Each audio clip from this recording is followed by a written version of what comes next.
Hello there and welcome to Life Beyond Seen, where curiosity slows down, the lights grow softer, and the natural world is allowed to become strange without being in a hurry about it.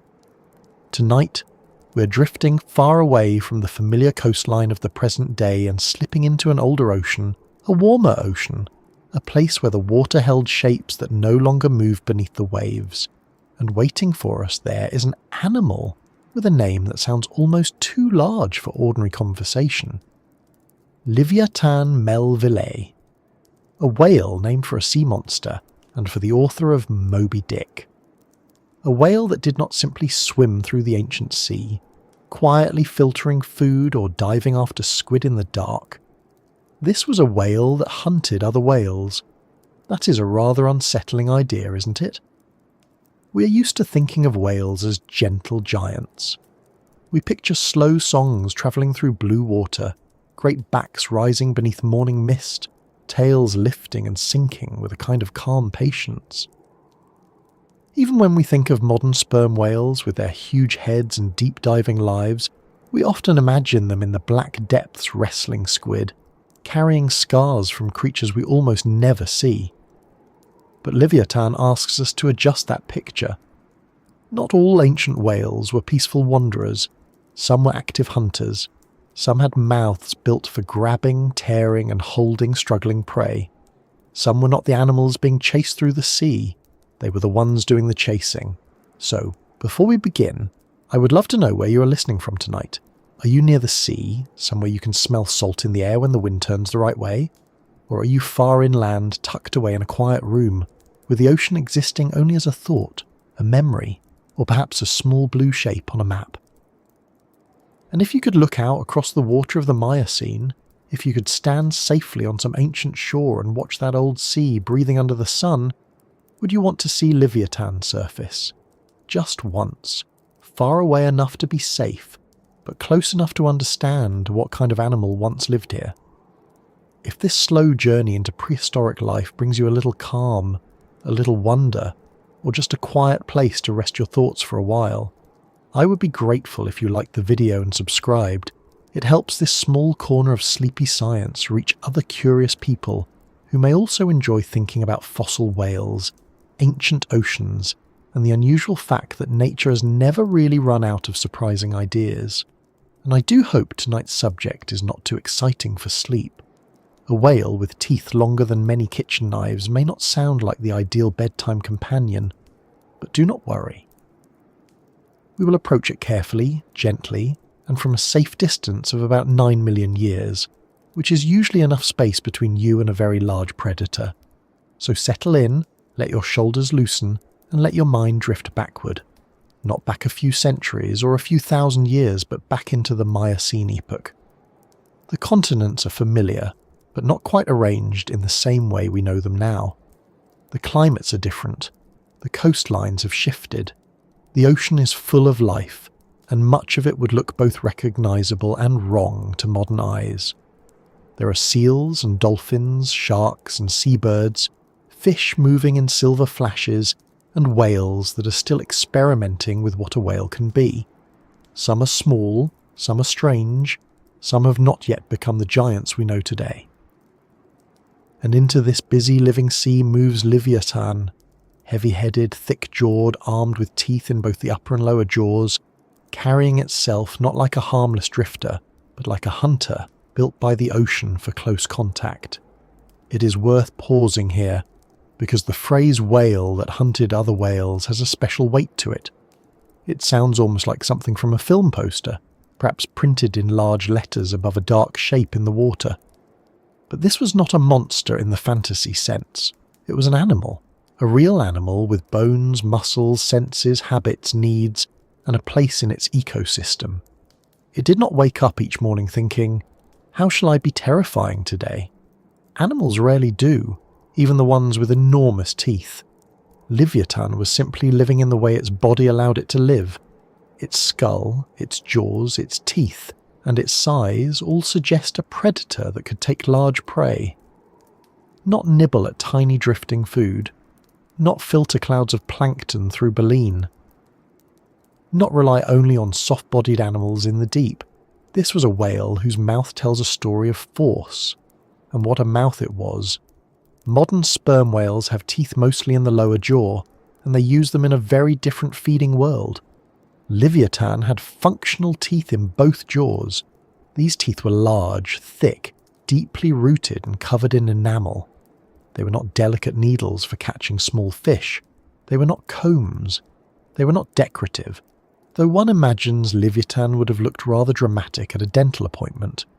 These were gripping teeth, cutting teeth, teeth that could hold on to prey that did not particularly want to become lunch. Some reached around 36 centimetres in length, including the root.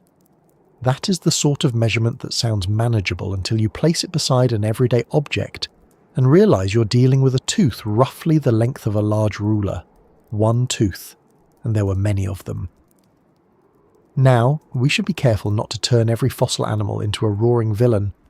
Fossils do not come with behaviour written neatly on the side, like instructions on a tin of soup. Paleontologists have to work from clues: a skull, a jaw, a tooth worn in a certain way, the shape of a socket, the strength implied by muscle attachment points, a comparison with living animals, a look at what other creatures live nearby. It is detective work done with stone, patience, and a good deal of caution. But even with caution, Livyatan leaves a strong impression.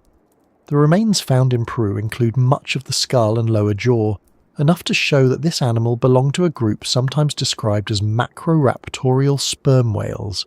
That word, macroraptorial, basically means large prey grabbing. It is not the sort of label one receives for politely sipping soup. The name itself carries its own little history.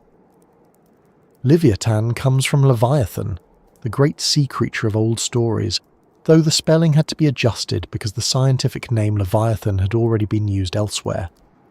Scientific naming, as it turns out, can be a bit like trying to choose a username on a very old website. You find the perfect one, and someone else has already taken it. The species name, melvillei, honours Herman Melville, who gave literature one of its most famous whales in Moby Dick. So even before we reach the animal itself, the name is already leaning toward the vast, the sea-bound, and the slightly dramatic, which feels appropriate, really. If you discover a prehistoric sperm whale with huge teeth and a skull as long as a small car, calling it something modest would seem almost impolite.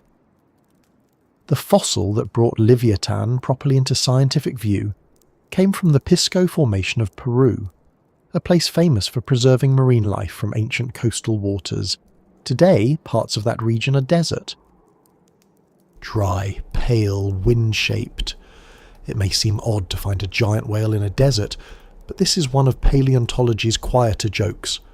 The Earth moves slowly, seas advance and retreat, sediments rise, climates change, and eventually an animal that once moved through water can end up sleeping in stone beneath a dry sky. Fossils often appear in places that seem completely unsuitable for the animals they preserve. A whale in the desert, a sea creature in a cliff, a shell on a mountain. The planet has a long memory, but it does not always store things where we expect. Imagine, then, the ancient shoreline. Not the desert as it is now, but a productive marine environment filled with food chains stacked one above another. Small organisms feeding larger ones, fish feeding bigger fish, marine mammals moving through the water, sharks patrolling, birds watching from above. Whales of different kinds sharing the same sea, some feeding low on the food web, some becoming large enough to attract danger from above, beside, or below. In such a world, a predator like Livyatan makes ecological sense. Large prey existed. Energy-rich prey existed. The ocean had room for hunters that could tackle more than fish and squid. It had room for something heavy, toothed, and strong. And this is where Livyatan becomes more than a fossil celebrity. It becomes a reminder that whale evolution was not a straight road toward peaceful giants. Whales began as land mammals. Over millions of years, their ancestors returned to the water, changing limb by limb, bone by bone, breath by breath. Some lineages became filter feeders. Some became deep divers. Some became fast coastal hunters. Some became animals we might recognise as dolphins. Others became sperm whales, with extraordinary heads and strange acoustic abilities. But in the Miocene, there was a wider variety of predatory sperm whales than we have today. The modern sperm whale is impressive, certainly. It is one of the largest predators alive, and its deep dives are astonishing. But Livyatan belonged to a world where some sperm whales still carried upper and lower teeth suited for seizing large prey near the surface or in mid-water. The family had branches that have since been pruned away. There is something quietly fascinating about extinct branches. They remind us that the living world is not a complete catalogue. It is only the current page. When we look at modern whales, we are seeing survivors, not the full range of possibilities that evolution once tried. The sea today has blue whales, humpbacks, orcas, sperm whales, beaked whales, and many others. It is rich enough to make any naturalist very happy indeed. But it is not the same sea that Livyatan knew. Some roles have vanished. Some players are gone. Some combinations of traits no longer exist. A whale with a sperm whale's broad lineage and a predator's slicing, interlocking dentition is not something you can watch from a boat now, unless the boat also comes with a time machine, which most tour companies still refuse to provide.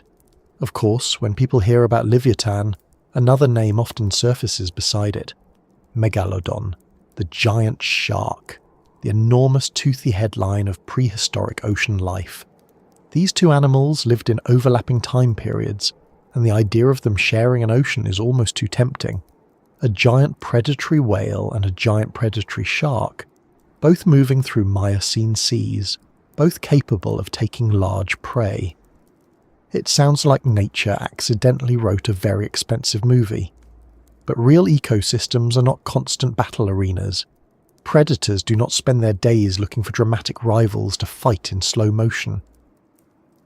They mostly look for food, avoid injury, reproduce, and continue being alive, which is a sensible plan and one that many movie monsters could learn from. Livyatan and Megalodon may have competed for some of the same prey, especially marine mammals, but that does not mean they were constantly colliding like angry submarines. Still, the comparison helps us understand the kind of ocean we're entering. This was not a quiet aquarium. It was an ocean where large marine mammals were becoming more diverse, where sharks of enormous size still hunted, and where the food available to predators could support creatures of tremendous power. Livyatan did not live in isolation. It belonged to a network. Every tooth in its jaw points outward into that network. It points toward prey, toward competition, toward climate, toward currents, toward the slow movement of nutrients through water. A fossil predator is never just a skull in a museum case. It is evidence of an entire lost system that had to exist around it. That is part of what makes tonight's story so interesting. We are not simply asking, how big was it? Though we will certainly get to that, because humans are very fond of measuring extinct animals and then comparing them to buses, cars, swimming pools, or anything else nearby. We are also asking, what kind of world produces a whale like this? What had to be happening in the Miocene oceans for a giant predatory sperm whale to evolve?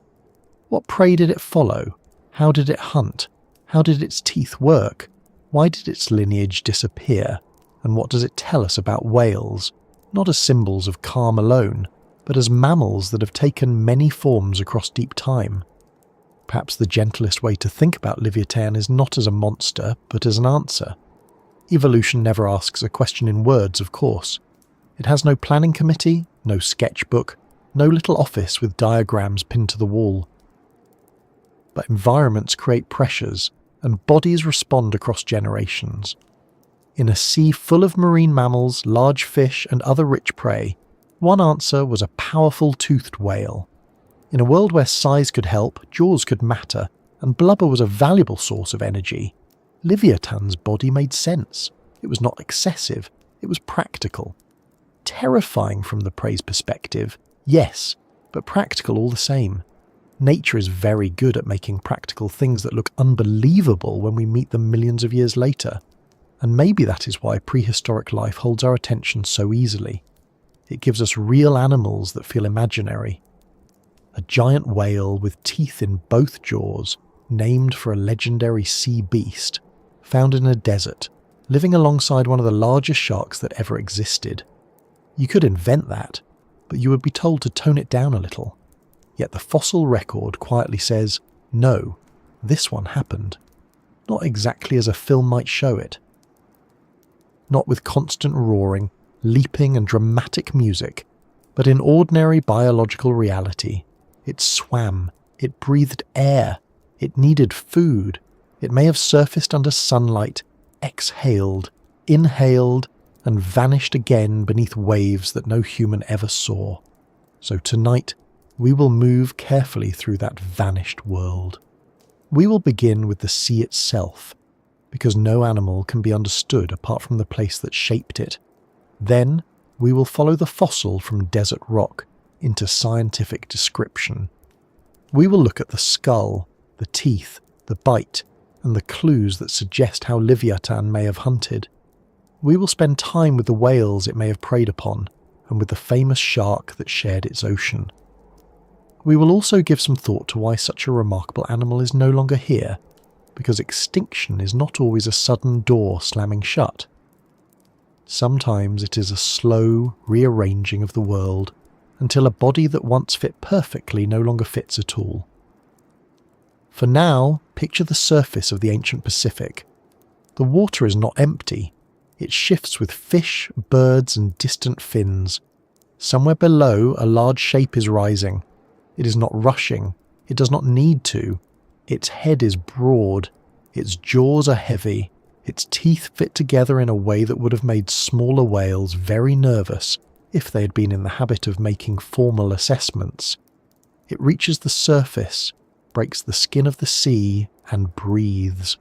Just one breath from an animal gone for millions of years, and already the story begins to widen. Now, before we meet the skull, before we count the teeth, before we imagine the bite that made Livyatan so different from the whales we know today, we need to spend some time in the world that made it possible. Because an animal like this does not appear in an empty sea. It belongs to a place. It belongs to a food chain. It belongs to water full of movement, danger, opportunity, and a great deal of edible confusion. So let us place ourselves carefully in the Miocene, somewhere along the coast of what is now Peru. The land is not exactly the land we know. The shoreline is different. The climate is different. The sea has its own ancient character. We're not standing in the modern world with plastic bottles, fishing boats, cargo ships, and weather reports arriving every few minutes on a phone screen.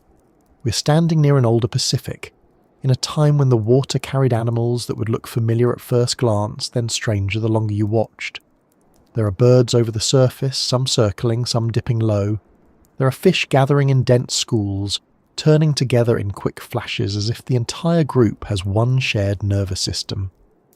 There are sharks moving through the water with that calm, economical motion sharks have had for a very long time, as though evolution gave them one very good design and they kept politely renewing the subscription.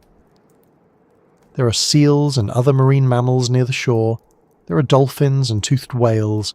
There are early relatives of baleen whales, animals that are part of a major change happening in the oceans. And among all this life, there are hunters large enough that other large animals have to pay attention. The Miocene was not a brief moment. It stretched from about 23 million to about 5.3 million years ago, which is a span of time so large that the mind tends to fold it into a single label and move on. But inside that label, climates shifted, coastlines changed, ocean currents reorganized, grasslands spread, mammals diversified, and whales continued reshaping themselves into forms both familiar and lost. It was a period of experiment. Not experiment in the sense of scientists in white coats taking notes beside a tank, although one imagines nature would be very poor at lab safety paperwork. It was experiment through generations. Bodies changed because some shapes worked better than others. Some jaws caught more food. Some skulls handled more force. Some animals survived long enough to leave descendants, and some did not. For whales, The Miocene was especially important. By this time, whales had already been fully aquatic for millions of years. Their ancestors had long since left the land behind. Limbs had changed into flippers, nostrils had shifted toward the top of the head, tails had become powerful engines. Birth, nursing, travel, hunting, resting, communication, everything that mattered had been moved into water. But there was still great variety in what a whale could be. The ocean had not yet settled into the exact set of whale types we know now. Many lineages were trying different ways of feeding and living. Some whales were small by modern standards. Some were medium-sized coastal animals. Some fed on fish. Some hunted with teeth. Some were moving toward filter feeding. Some were early members or relatives of groups that would later give rise to enormous baleen whales, and some, like Livyatan, took the sperm whale body plan in a direction that seems almost surprising from a modern point of view. Not a deep-diving specialist focused mainly on squid. Not a quiet giant of the dark. Instead, a large predator with teeth in both jaws, suited for grabbing large prey in a very direct and physical way. The sea around ancient Peru was a particularly rich setting for this. The Pisco Formation, which preserves many of these animals, tells us that this was a productive marine environment. It was not a barren stretch of water where life appeared only now and then, like a poorly attended meeting. It was full of vertebrates: whales, dolphins, seals, sharks, rays, fish, seabirds, turtles and crocodiles all appear in the fossil record of the region. That kind of list matters because predators are expensive animals. Large predators are especially expensive. They require enough prey to support their size, and enough ecological stability, at least for a while, to make their way of life worthwhile. If you want a giant predator, you need more than a giant predator. You need the smaller animals that feed it. You need the food that feeds those smaller animals. You need nutrients moving through the system. You need currents, plankton, fish, breeding grounds, migration routes, and many ordinary days in which no fossil is made at all. A predator like Livyatan is only the visible point at the top of something much larger. It is like seeing the smoke from a chimney and knowing there must be a house, a fire, and someone who was cold enough to light it. Near the ancient Peruvian coast, currents and upwelling would have helped bring nutrients into the upper layers of the water. When nutrient-rich water reaches sunlight, plankton can bloom. When plankton bloom, small animals feed. Fish gather. Larger fish and marine mammals follow. Predators patrol the edges. The whole system begins to thicken with life. Modern coastal upwelling zones can be among the most productive marine environments on Earth, and ancient versions of these systems could create the kind of busy sea where large animals found enough food to grow, compete, and hunt. A whale like Livyatan was not a random giant passing through. It was part of an ocean that could afford it. Imagine watching from above, safely, perhaps from a cliff that has not yet become part of the desert record. The sea surface looks simple at first. Wind, light, a few birds, a low swell. But below that surface the world is layered. Near the top, small fish move in groups. Farther down, larger fish wait at the edges of those groups, saving energy until the right moment. Dolphins cut through the water in coordinated movements. Small whales surface, breathe, and dive again. A shark passes underneath them, not rushing, because sharks rarely look as if they are late for an appointment. Then a wider shadow moves below the others, not shaped like a shark, not moving like a shark, but large enough to change the behaviour of everything near it. That shadow is not a blue whale. Blue whales as we know them belong to a later story. It is not a humpback singing into the dark. It is not a modern sperm whale heading down into deep water after squid. This is a whale with the body of a whale and the feeding equipment of an active hunter. Its head is large. Its jaws are thick. Its teeth are not hidden away as a minor detail. They are central to the animal. They are part of what it does. If it opens its mouth near another marine mammal, that animal is not having a peaceful educational experience. It is in immediate trouble.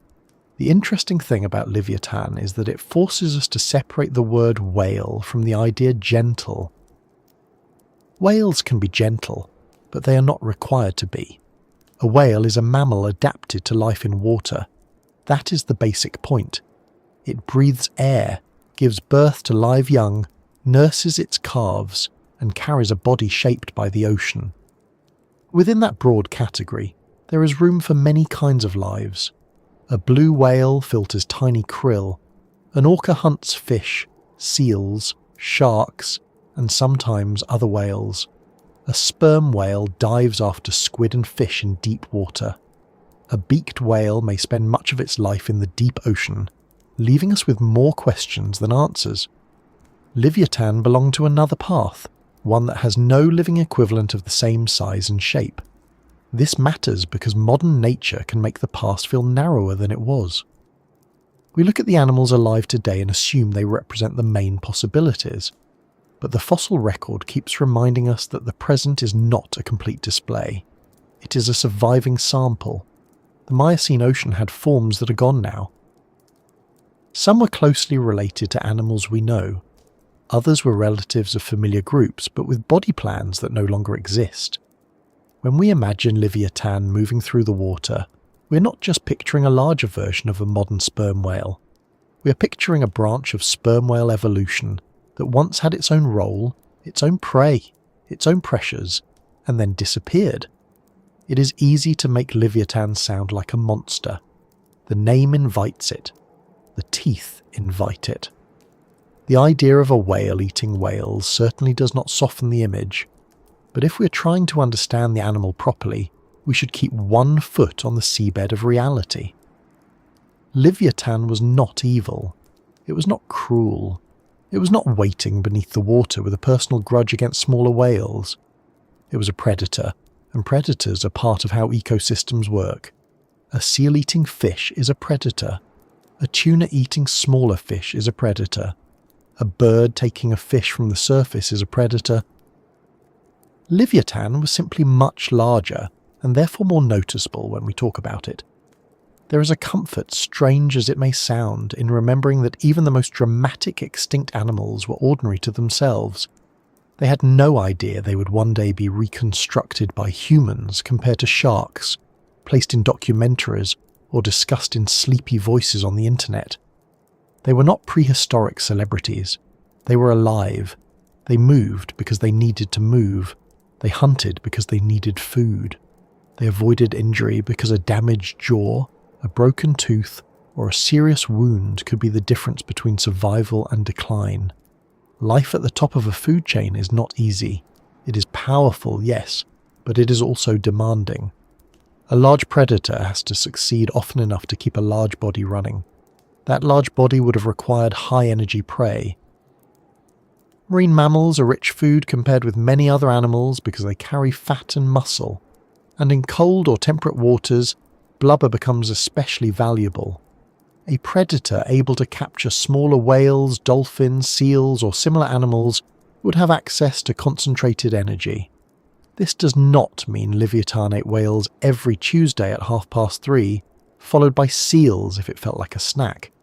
Fossils do not give us a weekly menu, but its anatomy strongly suggests a predator equipped for large vertebrate prey. Its teeth and jaws point toward grasping, biting, and processing animals that could struggle. Around it, the Miocene Sea offered many possible targets. Smaller baleen whales were becoming more diverse. Toothed whales and dolphins were present. Pinnipeds, the group that includes seals and sea lions, were part of coastal ecosystems. Fish were abundant. The exact diet of Livyatan remains a reconstruction, but the surrounding world had enough marine vertebrates to make a large raptorial whale plausible. The animal was not overbuilt for a sea of tiny snacks. It was built for prey worth biting. Think of the difference between a spoon and a set of steak knives. Both belong in a kitchen, but they tell you something very different about dinner. A modern baleen whale's feeding structures tell a story of filtering huge amounts of small prey from water. A modern sperm whale's lower teeth and suction-based feeding tell a story of deep diving and capturing squid or fish. Livyatan's large enamel-coated teeth in both jaws tell a different story. They suggest contact, resistance, a mouth closing around something with bones, muscle, and a strong preference for escape. The sea was not just scenery for this animal. It was a place of pursuit. The word pursuit may make us imagine speed, and here we should be cautious. Livyatan was probably not racing around like a dolphin. A large body does not turn and accelerate in the same way a small one does. But hunting does not always mean constant speed.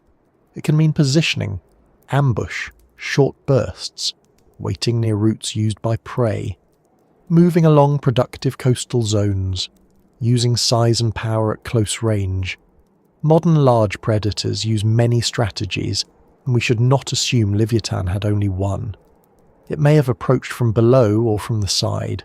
It may have targeted calves, sick individuals, or smaller species. It may have scavenged when the opportunity appeared. Nature is rarely tidy enough to fit one label forever. A hunter may also scavenge. A scavenger may also hunt. A top predator may take whatever the day allows, because the ocean is not a restaurant with a fixed menu and polite lighting. The Miocene ocean also included danger for Livyatan itself. Not many animals would have threatened a full-grown individual, but injury, competition, disease, and changing prey availability are all serious pressures. Young Livyatan, if we imagine calves or juveniles, would have been more vulnerable. Large sharks could have been a threat. Other predators could have competed. Even large animals are fragile at certain stages of life. A calf has to breathe, nurse, learn, grow, and avoid becoming someone else's meal. Its mother, if Livyatan had social patterns like many whales, may have needed to protect it in open water. We do not know the details, but because Livyatan was a mammal, we know it began life dependent on milk and care. That small fact brings even an animal with enormous teeth back into the softer rules of mammal life. There may have been sounds in this world too, though fossils preserve bones far better than they preserve noise. Modern sperm whales are famous for their clicks, used in communication and echolocation. Livyatan, as a sperm whale relative, may have had sound-producing abilities, though how similar they were to those of modern sperm whales is difficult to know. Its skull had a large basin that may have housed soft tissues related to the spermaceti organ, a structure important in modern sperm whales. But soft tissue rarely fossilizes, so we have to be careful. Still, it is reasonable to imagine an ocean not only full of movement, but full of pulses, calls, splashes, breaths, and impacts. Ancient seas were not silent. They were only unrecorded. A whale's breath would have been one of the clearest signs of its presence. Livyatan still had to surface. For all its power, it could not live without air. That is one of the great constraints on every whale. From the smallest dolphin to the largest blue whale, the ocean is home, but the sky is necessary. So somewhere in that Miocene sea, this predator would rise, exhale, inhale, and sink again. Perhaps birds lifted from the surface when it appeared. Perhaps fish scattered at the disturbance. Perhaps another whale nearby changed direction. It is tempting to imagine the whole sea recognizing it, though of course ecosystems are not that theatrical. Still, large predators do influence the behavior of other animals. Their presence creates caution. Their absence creates different patterns. The shadow of a hunter can shape a place even when no attack happens. This is one of the most useful ways to picture Livyatan in its environment. Not always biting, not always lunging, often just present. Moving through a rich coastal sea as one of the animals that changed how other animals use space. In modern ecosystems, predators can affect where prey feed, when they travel, how tightly they group, and how close they come to certain areas. Orcas can change the behavior of seals and whales. Sharks can influence where turtles and fish spend time. Wolves can alter the movement of deer. Predators are not only mouths, they are pressures. Livyatan may have been one of the pressures in the Miocene ocean, a large body whose presence mattered even when it was not feeding. The coastline nearby would have offered its own activity. Rivers may have carried sediment and nutrients. Shallow areas may have provided feeding zones for some animals and danger zones for others. The seafloor would have held shells, burrows, fish, rays and invertebrates going about their business, which probably felt very important to them, and is only unfairly ignored because giant whale teeth are better at stealing attention. Above, seabirds watched for fish. Along the margins, marine mammals hauled out or passed through. Offshore, larger whales moved with the seasons and food supply. The world was not built for Livyatan alone. It was crowded with lives. That crowding is important because it helps explain why Peru's fossil record from this region is so extraordinary. The Pisco Formation preserves many marine vertebrates, and some are preserved in remarkable detail. The conditions had to be right for carcasses to be buried and fossilized. Many dead animals in the sea simply disappear. They are eaten, scattered, dissolved, or broken apart. To become a fossil, a body needs a chain of unlikely assistance. It must end up where sediment can cover it. It must avoid complete destruction. Minerals must replace or preserve the hard parts. The rock must survive. Then, millions of years later, erosion or excavation must reveal it to someone who recognizes what they are seeing. Fossils are not just old bones. They are successful accidents. In Livyatan's time, none of that future mattered. The animals did not know they were living above what would become a famous fossil-bearing formation. They did not know that one day humans would walk through desert where seabed had been, looking for bones under dry air. They did not know their remains might become evidence in papers, museum exhibits, or quiet videos for people trying to sleep. They simply lived inside the weather, hunger, risk, and opportunity of their own time, and what a time it was for marine predators. The Miocene seas held large sharks, including lineages close to or including the famous Megalodon, depending on the exact place and age. They also held other predatory whales and dolphins. This means Livyatan's world was not one where it alone discovered the idea of eating meat. Competition likely existed, though competition does not always mean direct fighting. Two predators can compete by eating similar prey, using similar areas, or depending on the same seasonal abundance.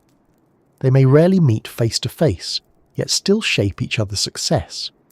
The ocean is wide, but productive zones can concentrate life. Where prey gathers, predators tend to notice. They are very attentive that way. This raises a useful point about size. Large size can be an advantage. It can allow an animal to take larger prey, travel farther, store more energy, and face fewer predators once fully grown. But size also comes with costs.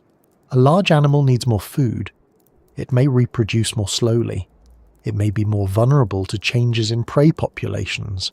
It cannot simply switch to tiny meals if its usual prey declines, at least not without difficulty. A giant predator is powerful, but it is also tied to the productivity of its world. If the world changes, the giant must change with it, move with it, or disappear. For a while, Livyatan's world seems to have provided what such an animal needed. Enough prey, enough space, enough evolutionary history behind it to produce a predator with huge teeth and a reinforced skull. That is what we are entering when we picture the shadow beneath the Miocene Sea. Not only a scary animal, though it certainly would have been alarming up close, we are entering a functioning system. A place where a whale could become a hunter of whales because the sea had already built the steps beneath it. Let your mind stay there for a moment. Not with violence, not with panic, just with the scene itself. Warm light on water. A coastline that will one day become desert. Fish gathering where nutrients rise. Birds making short calls over the surface. Dolphins moving in groups. Small whales surfacing, breathing and dipping under again. Sharks passing through with slow confidence. And below them, the heavy outline of Livyatan, large enough that the sea around it seems to rearrange. It is not rushing because this is not a chase yet. It is simply moving through its world. The broad head turns slightly. The tail drives the body forward. The jaws remain closed, hiding the teeth that make the animal so famous to us. To the creatures nearby, those teeth are not famous. They are just dangerous. To the animal itself, they are ordinary. Tools grown from bone, dentin, enamel, and need. It carries them the way a hawk carries talons or a cat carries claws, not as decoration, not as a symbol, as part of being alive. Somewhere ahead, perhaps there is a small whale. Perhaps there is a weakened marine mammal falling behind a group.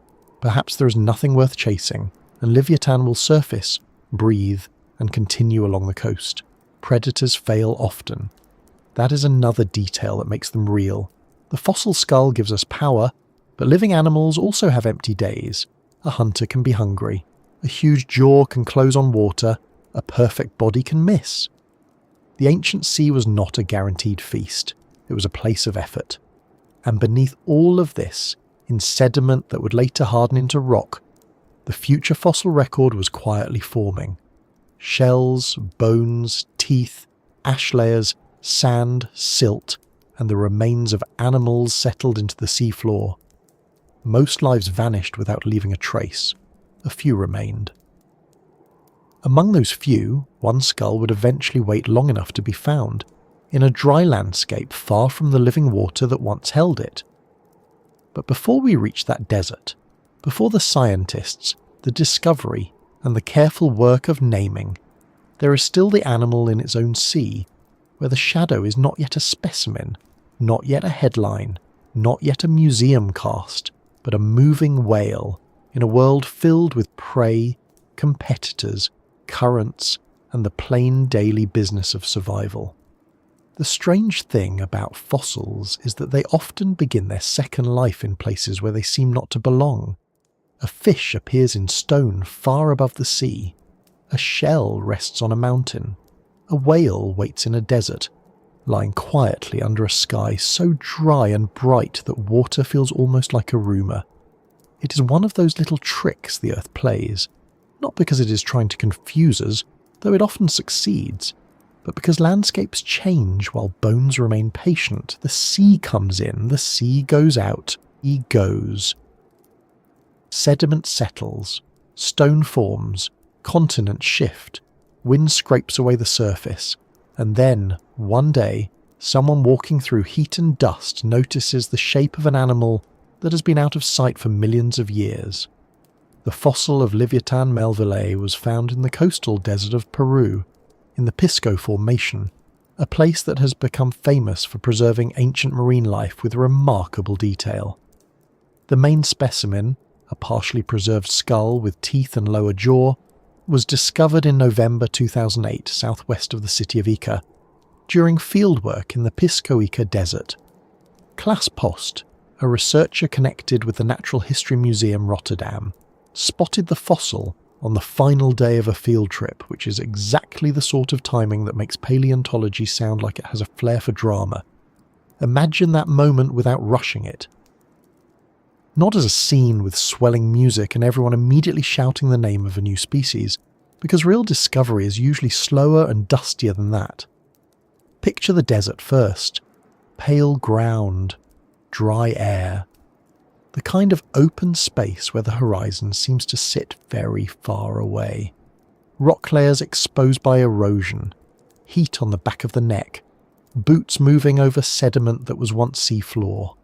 The team had been searching, as fossil hunters do, scanning the ground for textures and shapes that do not quite match the surrounding stone. Most people could walk past a fossil and see only a lump. A trained eye sees edges, curves, surfaces, bone grain, tooth enamel, the small signs that something biological is hiding inside the geology. On that final day, the skull was not neatly waiting on a laboratory table. It was not cleaned, labelled, and politely introduced. It was broken and embedded. Parts were visible, parts were still locked in rock, and the whole thing needed careful interpretation. Large whale skulls are not rare in marine fossil deposits, especially compared with something as unusual as Livyatan. At first, a large cetacean skull might suggest a baleen whale. That would already be interesting. But then came the detail that changed everything. Teeth. Enormous teeth. Teeth in both the upper and lower jaws. Not little vestigial hints. Not small pegs that could be ignored. These were the kind of teeth that make a paleontologist stop, lean closer, and perhaps quietly reconsider the entire afternoon. That is one of the pleasures of fossil discovery. A single feature can change the meaning of the whole object. A skull without teeth might tell one story. A skull with massive teeth in both jaws tells another. For Livyatan, those teeth were not just extra details. They were the keys to understanding the animal. They suggested that this was not a filter feeder, not a gentle grazer of tiny animals, not a whale built mainly for suction feeding in the deep. This was something else. A sperm whale relative, yes, but one belonging to a lost predatory branch. A whale whose mouth had been built for large prey. The published description reported a giant sperm whale from Miocene Peru, based on a skull with teeth and mandible, and it placed the animal among raptorial sperm whales, meaning sperm whale relatives that hunted larger prey with their jaws, rather than relying on the feeding style of the modern sperm whale. The skull was around 3 meters long, and some of the teeth reached about 36 centimeters when the root was included. A 3-meter skull is not something you slip into a backpack. It is not even something you move easily with a few enthusiastic friends and a sandwich break. It is a major fossil, heavy, fragile, and scientifically valuable. The sort of object that must be treated with patience, planning, and a great deal of plaster. Field paleontology has a practical side that is often left out when fossils are shown in museums. We see the finished specimen, cleaned and supported, sometimes beautifully mounted, sometimes lit from above in a quiet hall. It looks almost inevitable, as if the animal simply chose that pose and waited for visitors. But before that comes the work. The digging, the mapping, the stabilizing, the careful removal of sediment, the brushing, the wrapping, the frustration when stone does not cooperate, which, to be fair, is most of the time. Fossils are not found as loose puzzle pieces ready for assembly. They are part of the rock. To remove them safely, researchers often cover exposed bone with protective materials, make a jacket around it, and transport the block for preparation elsewhere. For Livyatan, the remains were prepared in Lima and became part of the collection of the Museum of Natural History of the National University of San Marcos. That step matters. A fossil in the field is a discovery. A fossil in a collection becomes evidence that can be studied, rechecked, compared, measured, photographed and returned to by future researchers. Museum collections are not just storage rooms full of old bones. They are libraries made of life. Each specimen is a page. Some pages are small and ordinary, some are rare and difficult to read. Livyatan was one of those pages that changed the story around it. The desert itself deserves attention here, because it can be difficult to hold the image in the mind. A whale in a desert feels wrong, until you remember that deserts are not fixed identities. They are recent conditions laid over older histories. The Pisco Formation records an ancient marine environment. Those rocks were laid down when this region was connected to productive coastal waters, when whales, sharks, fish, seabirds, seals, and many other animals lived and died in the area. Later, the landscape changed. The ocean retreated. Sediments hardened. Uplift and erosion exposed the deposits. What had once been underwater became dry land, so the whale did not crawl into a desert, which would have been a surprising career move for any whale. The desert came later. There is something almost funny about that. Not laugh out loud funny, perhaps, unless one has been in the sun too long, but quietly funny in the way geology often is. The place where the giant whale was found now looks like the opposite of a whale's home. Dry ground, dust, stone, little visible water, yet the rocks are full of marine remains. The landscape is saying two things at once. It says this is desert, and it also says this was C. Both are true, they're just separated by time. When the fossil was studied, it became clear that the animal was not simply large. It was anatomically unusual in a very important way. Modern sperm whales are already strange animals. They have huge heads, deep diving abilities, powerful bodies, and teeth mostly in the lower jaw. They hunt squid and fish, often in deep water, using sound in ways we are still learning to understand. Livyatan belonged to the broader sperm whale lineage, but it had a different feeding design.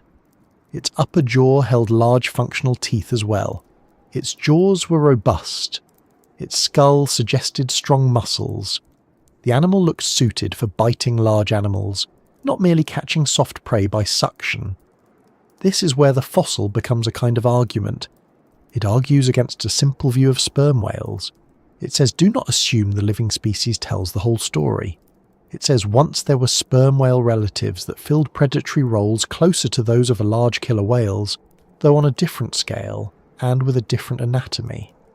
It says the Miocene ocean gave room to animals that no longer exist, and if we only look at modern seas, we miss entire ways of being a whale.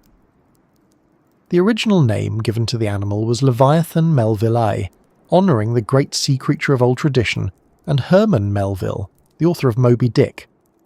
But scientific names have rules, and the name Leviathan had already been used in zoology, so the genus name was later changed to Livyatan, drawn from the Hebrew form of the same word. This is one of those moments when science becomes unexpectedly administrative.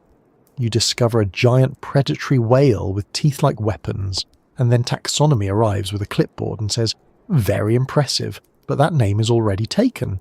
Even sea monsters must follow paperwork." The Melville part remained, and that feels fitting. Moby Dick made the sperm whale into one of literature's most famous animals, not as a textbook subject, but as a presence. Vast, dangerous, unknowable, and impossible for the human characters to fully control. Livyatan melvillei was not Moby Dick, of course. It was not white, not fictional, and not involved in any symbolic argument with the captain. But the connection works because both names point toward the same human feeling.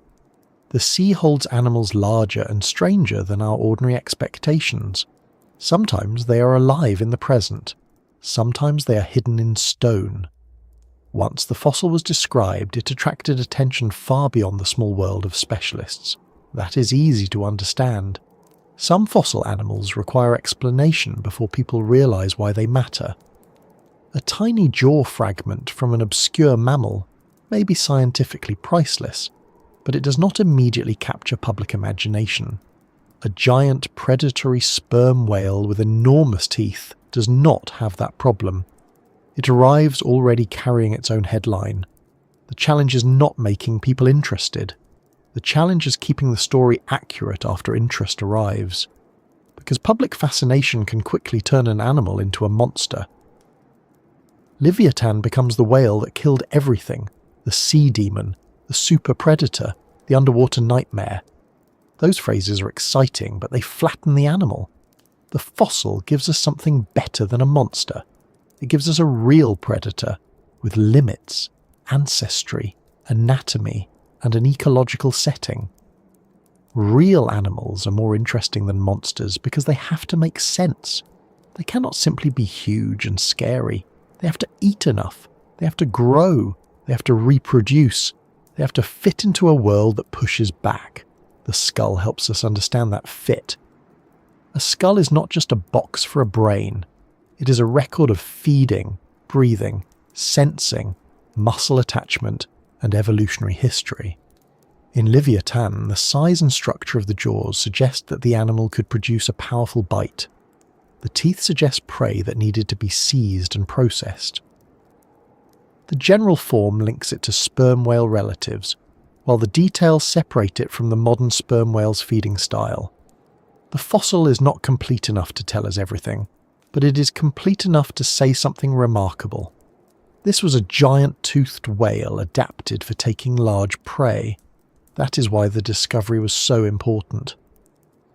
Before Livyatan, paleontologists already knew of large fossil sperm whale teeth from various places. But isolated teeth can be difficult to interpret. A tooth tells you size and shape, but without a skull, the animal around it remains partly uncertain. A skull with teeth and jaw gives far more information.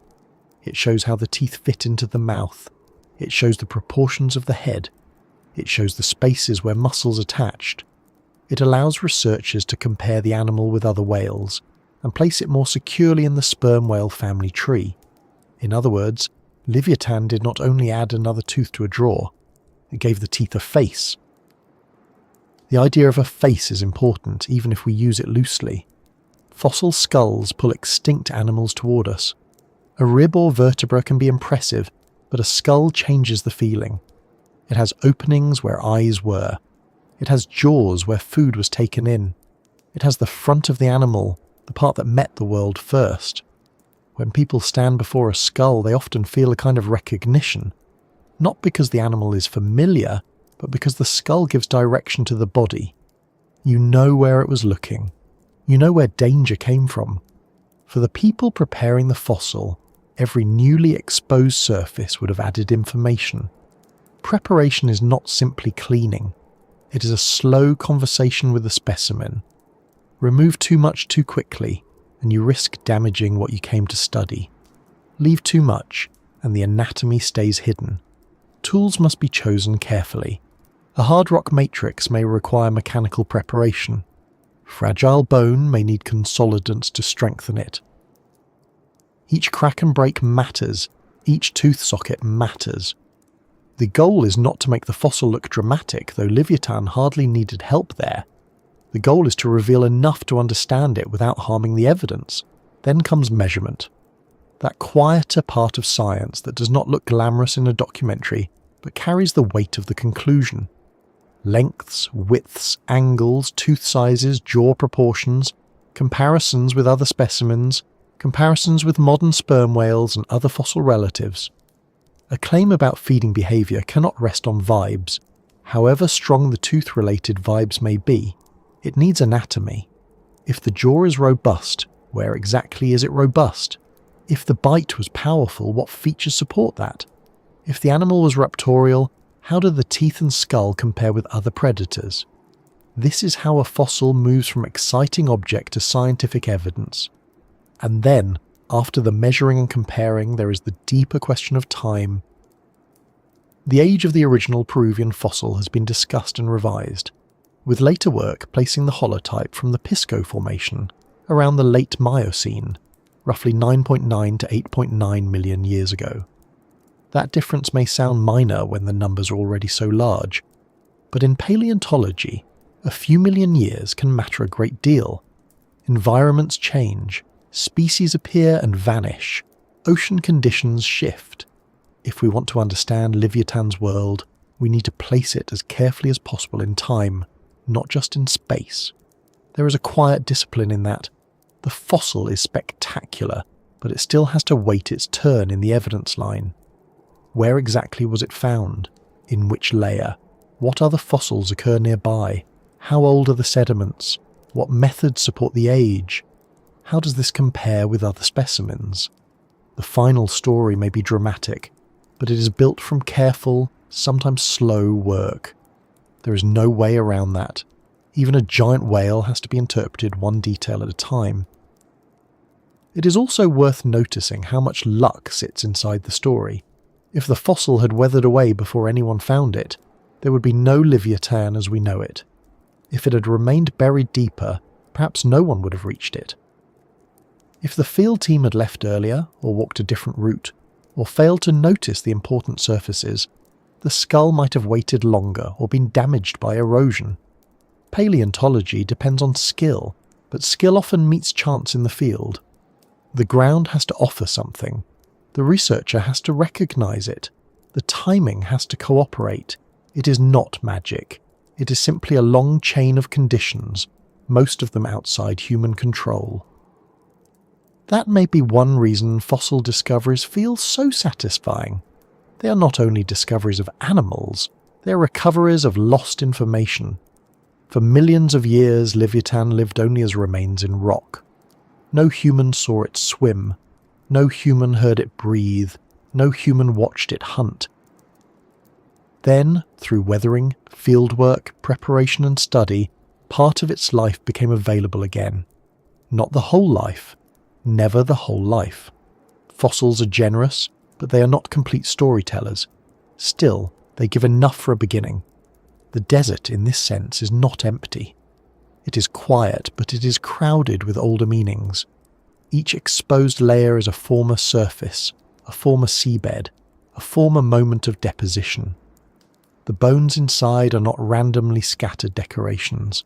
They are pieces of an ecosystem that once worked in real time. When Livyatan's skull emerged from that desert, it brought the Miocene sea with it. Not literally, of course.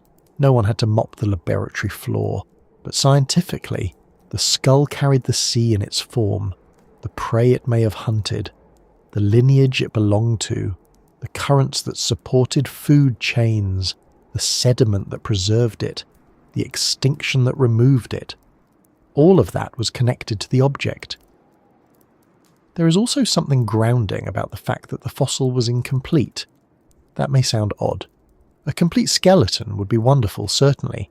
It would answer many questions about the body, the flippers, the vertebrae, the tail region, and the full proportions of the animal. But incompleteness is normal. It reminds us that paleontology is not a window opened all the way. It is more like looking through gaps in a wall. You see enough to know there is a landscape beyond, but not enough to walk through freely. Livyatan's skull is a large and valuable gap. It gives us the head, the feeding apparatus, the evidence for predatory life. The rest must be reconstructed with caution. That caution matters, especially when imagining the animal's full size. Estimates have placed Livyatan in the range of a large modern sperm whale, often around 13 to 17 metres, though exact body length depends on how researchers reconstruct the missing postcranial skeleton from the skull. Those numbers are impressive, but they are estimates, not tape measurements taken from a complete animal floating conveniently beside a measuring stick. The skull anchors the reconstruction. Comparisons with relatives fill in the missing outline. The result is useful, but it should be held with a proper scientific grip. Firm enough to discuss, loose enough to revise. Even with caution, the picture is striking.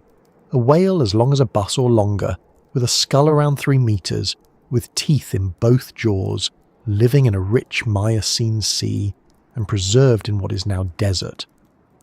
That is not a small addition to our understanding of whale evolution. It is a reminder that the sperm whale family once included animals very different from the modern deep-diving giant. It is also a reminder that the ocean's top predators have changed through time.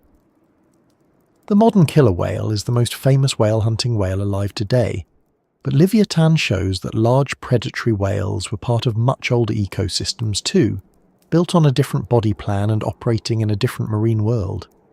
If we return once more to the moment of discovery, it becomes easier to appreciate the scale of what was found. A person walking through the desert sees fossil bone, then teeth, then the possibility of something unusual. The specimen is collected and prepared. Researchers study it. A scientific description appears. A name is given, adjusted, and accepted. News spreads. Artists reconstruct the animal. Museums display casts. Viewers encounter it in documentaries, books, articles, and videos like this one. The animal moves from seabed to desert, from desert to museum, from museum to imagination. Not bad for a whale that had been lying quietly for nearly 10 million years. And yet, the most important part of the fossil is not the fame, it is the anatomy. The skull does not care whether we find it exciting. The teeth do not care whether we compare them to daggers, bananas, rulers, or anything else humans keep nearby for scale. They simply preserve information. They tell us that Livyatan could bite. They tell us that its mouth was not like that of the living sperm whale. They tell us that the Miocene ocean supported a predator capable of tackling large marine vertebrates. They tell us that whale evolution included a powerful raptorial path that eventually vanished. The desert gave us the skull, but the teeth gave us the animal's role. Without them, Livyatan might have seemed like just another large fossil whale, impressive but not so startling. With them, it becomes something sharper. A predator revealed not by legend, not by guesswork, but by bone and enamel. The next part of the story, then, must move closer to the mouth itself, because in those teeth we find the clearest evidence of what this whale was built to do. The teeth are the part of Livyatan that make people stop first. Not the age of the fossil, although nearly 10 million years is a respectable wait. Not the desert where it was found, although a whale skull in dry Peruvian rock is already strange enough to make anyone pause. Not even the name, though Livyatan melvillei does sound like something that should be announced by a very serious museum guide, with dim lighting behind them. It is the teeth. Large, thick, deeply rooted teeth, set into jaws that were not built for delicate feeding or polite nibbling, but for seizing large animals in a sea where hesitation could be expensive. When we think of whale teeth today, the modern sperm whale may come to mind. It has a long lower jaw lined with teeth, and the upper jaw usually does not carry the same kind of large functional teeth. Modern sperm whales are impressive animals, but their feeding life is very different from the one suggested by Livyatan. They dive into deep water and hunt squid and fish, using sound, pressure, stamina, and a body adapted for the dark. Livyatan, by contrast, had large teeth in both jaws. That difference may sound simple, but it changes the whole picture. A mouth with functional teeth above and below can clamp around prey in a way the modern sperm whale does not. It suggests a predator using its jaws as active tools in the capture of large, struggling animals. That is what makes Livyatan's mouth so important. The skull does not merely say, "This was a big whale." The teeth say, "This was a big whale that bit." A single tooth from Livyatan could measure more than 36 centimeters, including the root. That is longer than many people's forearms, and certainly longer than something you would want to find pressed against your leg while swimming. The largest teeth had a diameter around 12 centimeters, which is not a dainty measurement. A tooth like that is not a needle, it is not a fish hook. It is a bluntly powerful, conical tool thick enough to withstand serious force. If a modern animal had teeth like that, we would not call them charming. We would call the beach closed. But size alone is not the whole story. Large teeth can be used in different ways depending on their shape, placement, and the structure of the jaws around them. In Livyatan, the teeth were deeply rooted, which matters because shallow teeth would not hold up well when prey twisted and fought. Imagine trying to pull a heavy object with a peg barely pushed into soft ground. It would come loose. Now imagine that peg buried deeply and locked in place. It becomes much more useful. Livyatan's teeth were anchored in strong jaws, and the anchoring tells us the mouth was built to handle resistance. The upper teeth are especially important. In modern sperm whales, the lower teeth fit into sockets in the upper jaw, and the animal does not have the same set of large upper teeth meeting the lower ones. Livyatan did. This gave it a very different bite. The teeth of the upper and lower jaws could work together, not as a neat cutting blade like a pair of scissors, but as a powerful gripping and tearing system. When paleontologists look at that kind of dentition, they do not see a specialist in tiny food. They see an animal capable of biting into large vertebrate prey. And that phrase, large vertebrate prey, is a careful scientific way of saying animals with backbones, muscle, blood, and a strong wish to leave. It may have included smaller whales, dolphins, seals, and perhaps other sizable marine animals in its environment. The exact menu is not preserved in the skull. No fossil comes with a little restaurant receipt tucked behind the jaw, but anatomy narrows the possibilities. Livyatan's teeth were too large, too strong, and too energetically costly to be explained as decorations or as tools for picking at small soft prey. They fit a predator that needed to hold and damage animals large enough to fight back. There is a useful comparison here with modern orcas. Orcas are not close matches for Livyatan in body plan, but they are useful because they show us what a toothed whale predator can do.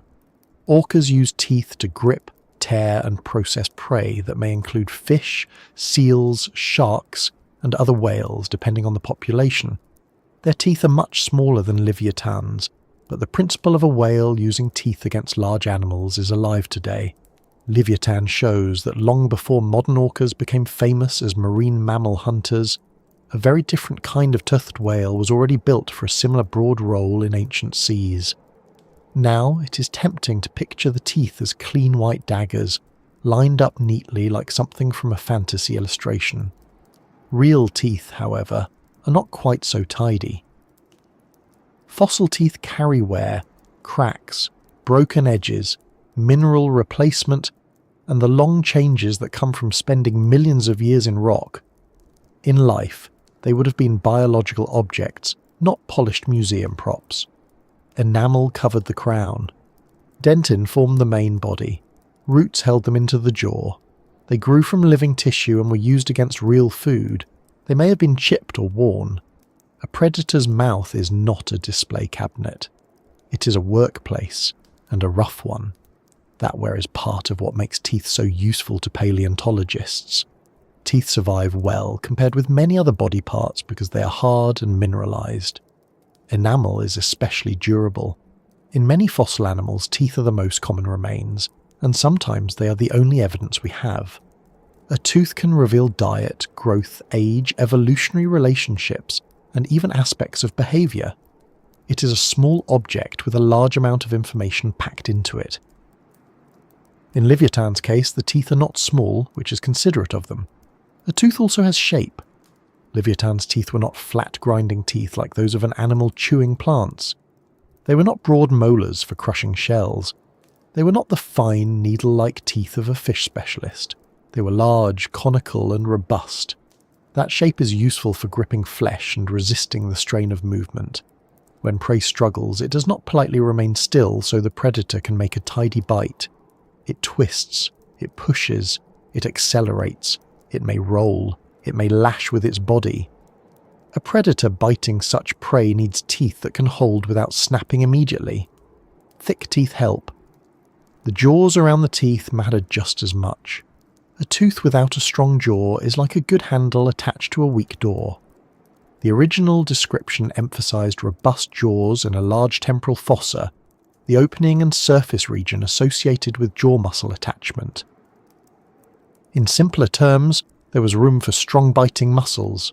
That does not mean we can watch Livyatan bite in slow motion, measure the exact force, and compare it to every predator in history with perfect certainty. Fossils do not allow that level of comfort. But the skull architecture points clearly toward a powerful bite. The mouth was not lightly built. If we imagine Livyatan feeding, we should avoid making it too neat. Nature is messy, especially when large predators eat. A bite may have been used to seize a prey animal first, holding it long enough to weaken or reposition it. Repeated bites could have caused serious wounds. Pieces may have been torn free. Smaller prey may have been swallowed in large sections. Large prey may have required processing. The teeth were probably not used like human knives, with careful cutting motions and sensible table manners. They were part of a mouth attached to a massive head, driven by muscle, momentum, and body weight. A bite from a whale like this would not be only about the teeth entering flesh, it would also be about impact. A large predator approaching from below or from the side carries mass. When the jaws close, the prey is dealing with teeth, force, and the movement of the whole animal. A shark bite can remove flesh with slicing teeth and head movement. An orca bite can grip, tear, and coordinate with body motion and social behavior. Livyatan's exact technique is unknown, but its anatomy suggests physical feeding. It was not waiting for food to drift gently into its mouth like a sleepy spoonful of soup. There is a practical question here. Why evolve such large teeth at all? Teeth are expensive. They require materials, growth, maintenance, and they can break. An animal does not carry enormous teeth for fun, because evolution is not a costume party. If a trait is costly and persistent, it usually provides some advantage, or at least did so in the environment where it evolved. For Livyatan, large teeth likely helped with large prey. They could penetrate thick skin, grip slippery bodies, and hold on to animals covered in blubber, muscle, and water-slick skin. These small fish can be swallowed quickly. A whale calf, or seal-sized animal, is a very different problem. The teeth had to solve that problem. Blubber matters here. Marine mammals are rich prey because they contain fat. Fat stores energy. For a large predator, energy-rich food is valuable. If Livyatan could capture smaller whales or other marine mammals, it would gain dense calories from each successful hunt. This may help explain why such a large predatory whale made sense in the Miocene seas of Peru. The prey base was there. Marine mammals were diverse. Productive waters supported food chains. In that setting, a giant-toothed whale could find a role. The teeth also tell us something about risk. Biting large prey is dangerous. That prey may not have claws or horns, but a large marine mammal can still injure a predator. A struggling animal can slam into the jaw, twist against the teeth, or drag the predator into awkward positions. Broken teeth could become infected. A damaged jaw could make feeding difficult. A predator that relies on its mouth must protect its mouth, which is not easy when the mouth is also the main tool for attacking. Livyatan's teeth were large and deeply rooted, suggesting they were built to withstand a demanding job. But no tooth is indestructible. Even the most impressive dental equipment eventually meets a bad day. This is one reason predation is not simply power. It is decision-making, even when that decision-making is instinctive rather than reflective. A predator has to choose targets that are worth the effort and risk. The young, the sick, the isolated, the unwary, the smaller species, the animal already weakened by injury or age. These are not cowardly choices. They are normal predator choices. A living Livyatan may not have charged at every whale it saw. It may have selected opportunities. A full-grown, healthy prey animal might have been too much trouble. A calf separated from its mother might have been very different. A carcass floating after another event might have been worth scavenging. The teeth tell us what Livyatan could do, not that it did the most dramatic version of it every morning. That distinction is useful because the human imagination enjoys maximum drama. Give us a fossil tooth, and we quickly invent a battle. Give us a whole set of teeth, and suddenly there are crashing waves, screaming seabirds, and a soundtrack that sounds expensive. But animal life is often made of long periods of searching, resting, breathing, moving, and only brief moments of action. Livyatan's teeth were always there, but they were not always being used. Most of the time, they were closed inside the mouth, carried through the water as potential. Still, when they were used, the result must have been severe. Picture a smaller whale moving through the Miocene Sea. It surfaces to breathe, slips beneath the water again, and continues along a route it has used before. It may be feeding, it may be travelling, it may be following others. Below or behind it, a larger shape shifts position. Livyatan approaches with that heavy head and strong tail strokes. There is no need to imagine a wild chase across miles of open water. A hunt could begin with distance closing slowly, then suddenly. In water, a large body can appear with startling speed once it commits. The jaws open. The teeth, hidden a moment before, are now a full working structure. Then the bite lands. The prey's body would feel pressure first, then puncture, then tearing if the predator shook or pulled. Water would cloud. Other animals nearby might scatter. Birds overhead might notice disturbance. Sharks might eventually arrive if blood or pieces drifted. The event would be brief compared with the long ordinary hours around it, but for the prey, it would be everything. For Livyatan, it would be feeding, not cruelty, not anger, just the serious business of remaining alive in a sea where large bodies required large meals. It is also possible that Livyatan used its teeth in interactions with other members of its own kind. Many living animals use teeth not only for feeding, but for display, fighting, mating competition, or social dominance. Modern male sperm whales can carry scars from fights. We cannot confidently reconstruct Livyatan social life from the skull alone, but large teeth in a large mammal may have had more than one function. They could have been useful in combat or threat displays, especially if males competed. However, the feeding interpretation remains central because the teeth and jaws are so well suited for predation. The mouth looks practical for meat before it looks ornamental for showing off. The teeth also complicate how we compare Livyatan with Megalodon, the giant shark that shared some of the broader Miocene world. Megalodon teeth are famous for their broad, serrated cutting edges, suited to slicing flesh and bone from large prey. Livyatan teeth were different. They were conical and robust, more like huge, gripping spikes. The two predators did not bite in identical ways. A shark's jaw mechanics, tooth replacement system, and feeding method are not those of a whale. Megalodon continuously replaced teeth throughout life, as sharks do. Livyatan, as a mammal, had a more limited dental system. That difference matters. If a shark loses a tooth, another comes forward. If a whale breaks a major tooth, it cannot rely on the same conveyor belt. Mammalian predators must make their teeth last, or at least manage the damage. This makes Livyatan's dental equipment even more impressive. The teeth had to be strong enough for repeated use without the easy replacement system of a shark. Deep roots and thick structure would help. So would a feeding style that avoided unnecessary tooth-breaking impacts. Again, this points toward an animal that may have hunted with power, but also with some selectivity. A predator that breaks its own tools too often will not remain successful for long. When paleontologists describe Livyatan as macro-raptorial, the word is doing a lot of work. Macro means large. Raptorial means adapted for seizing prey, so this was not just a toothed whale. It was a large prey-seizing sperm whale. That term places it among fossil sperm whale relatives that had robust teeth and jaws, animals very different from the modern sperm whale's main feeding specialization. The modern sperm whale is not weak, of course. It is an enormous predator in its own right. But it belongs to a different ecological story.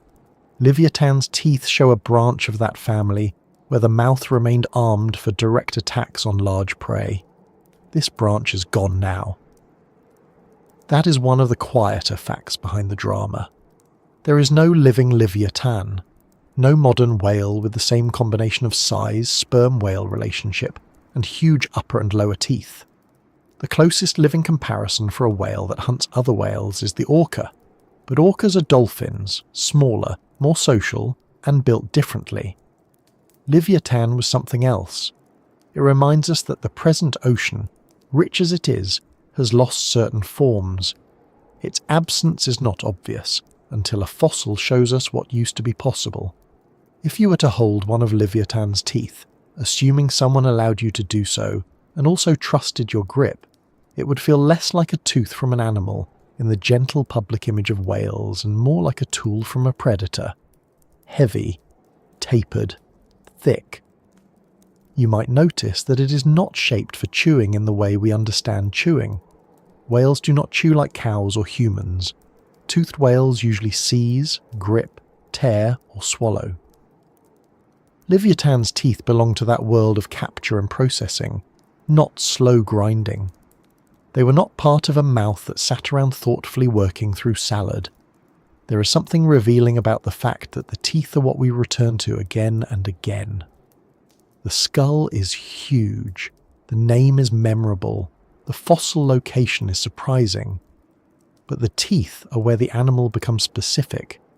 They are the difference between an impressive fossil whale and a predator that changes how we imagine Miocene seas. Each tooth is a small piece of evidence pointing in the same direction. Large prey, strong bite, active hunting. A whale that did not only share the ocean with other whales, but may have fed on them. And yet, even here, with those teeth in mind, it helps to keep the animal real and not exaggerated.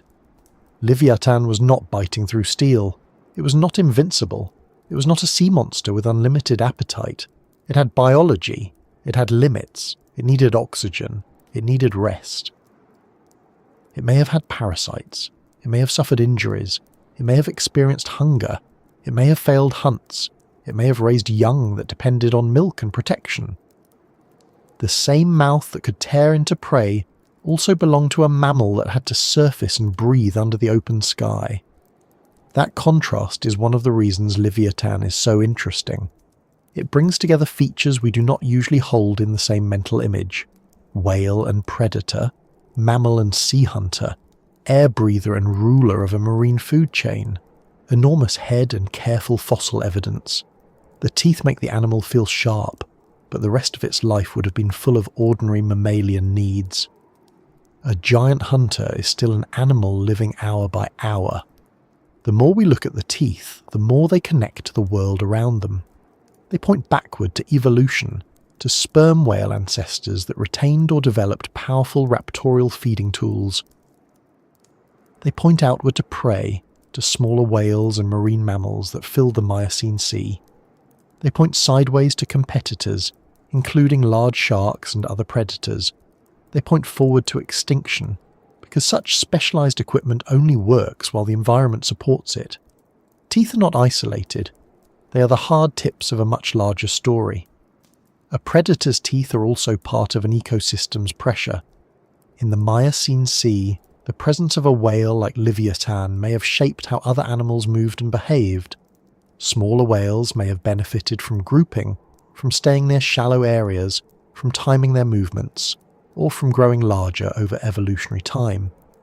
We cannot prove each behaviour in detail from Livyatan's skull, but predators often influence prey beyond the moment of attack. The possibility of being bitten changes how animals use a place.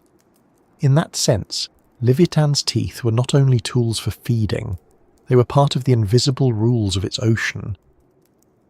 Now imagine the fossil skull again, removed from desert rock and prepared enough for study. The jaws are no longer closing on prey. The teeth no longer meet living flesh. Everything is still. The animal's power has become information. The same structures that once helped it feed now help us understand it. The teeth no longer threaten anything, except perhaps a careless finger near a museum display, and even then only emotionally.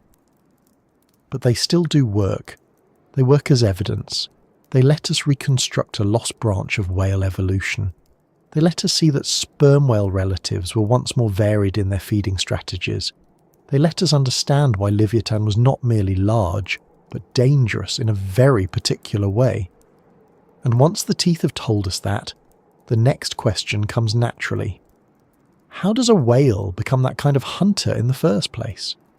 Not overnight, not by choice, and not because the sea suddenly ordered one giant predatory whale with extra teeth. It happens through ancestry, environment, opportunity and time.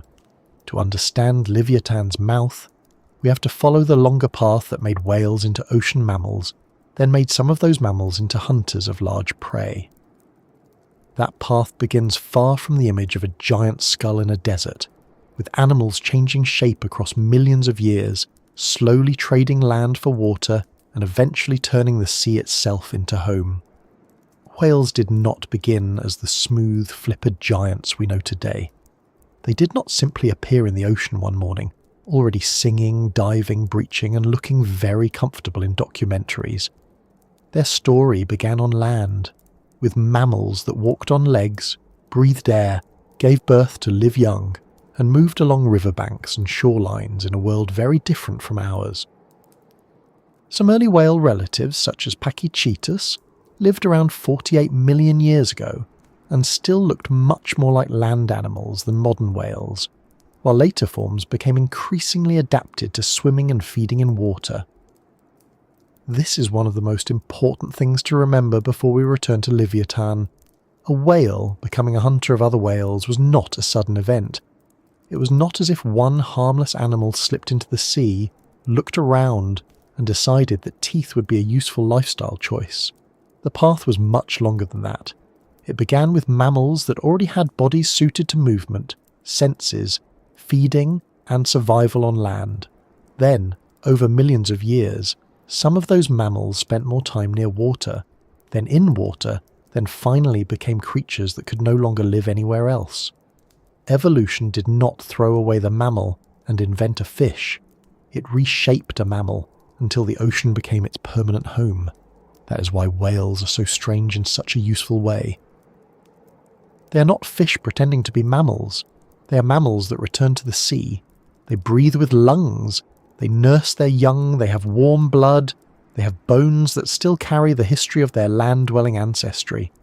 Even today, if you look carefully at whale skeletons, you can see traces of that past.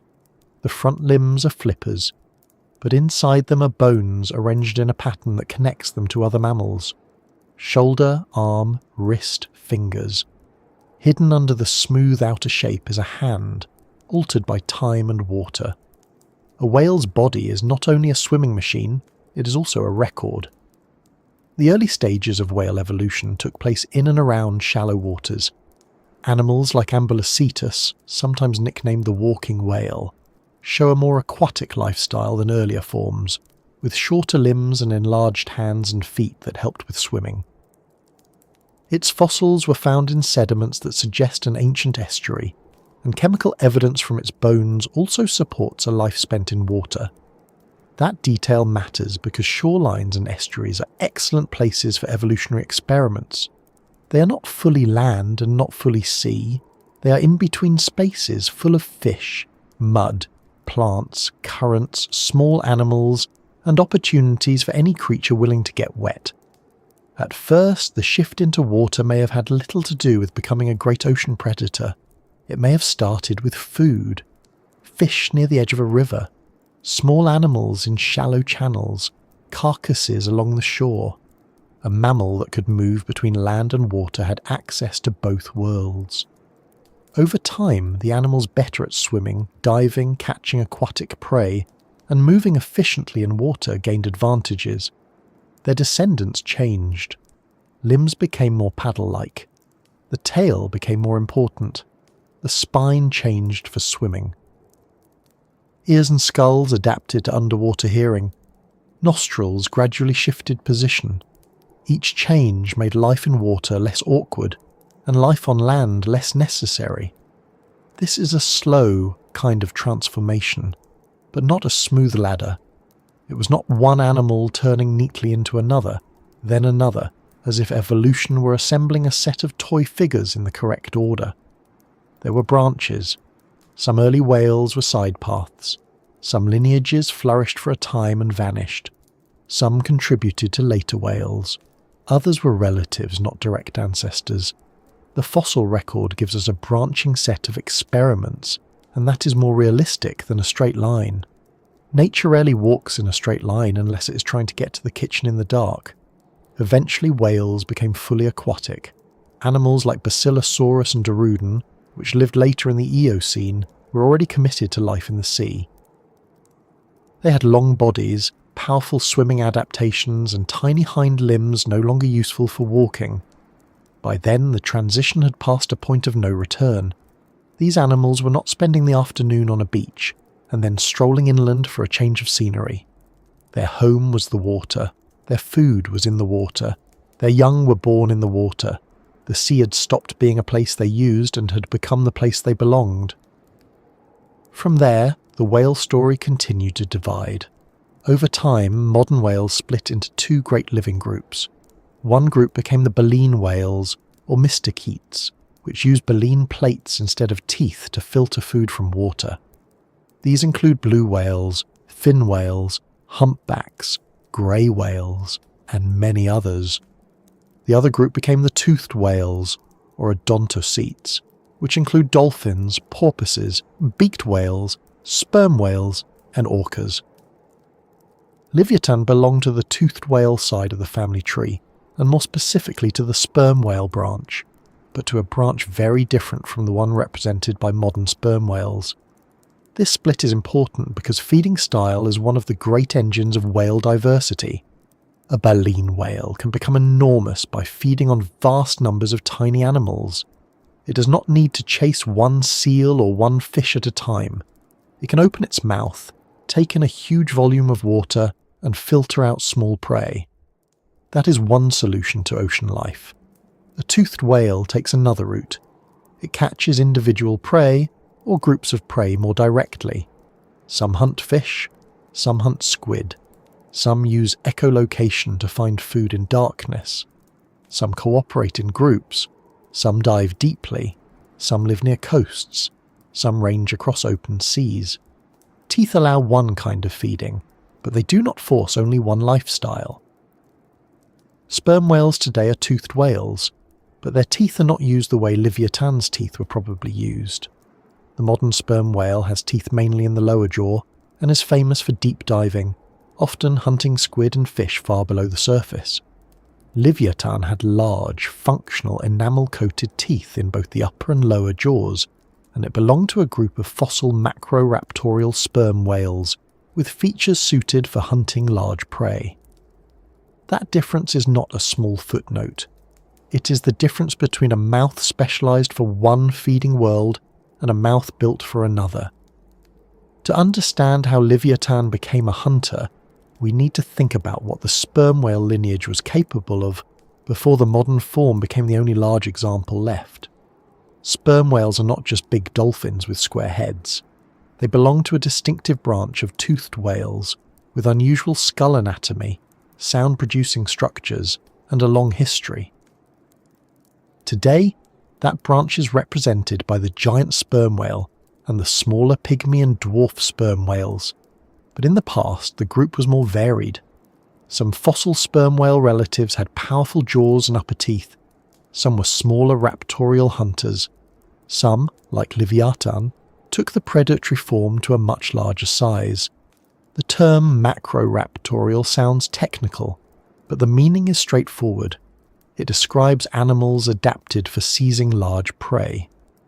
In Livyatan's case, the evidence comes from the skull, jaws and teeth. The teeth were large, thick, deeply rooted and present in both jaws. The skull had space for strong jaw muscles. The mouth was not designed only for suction feeding on soft-bodied animals.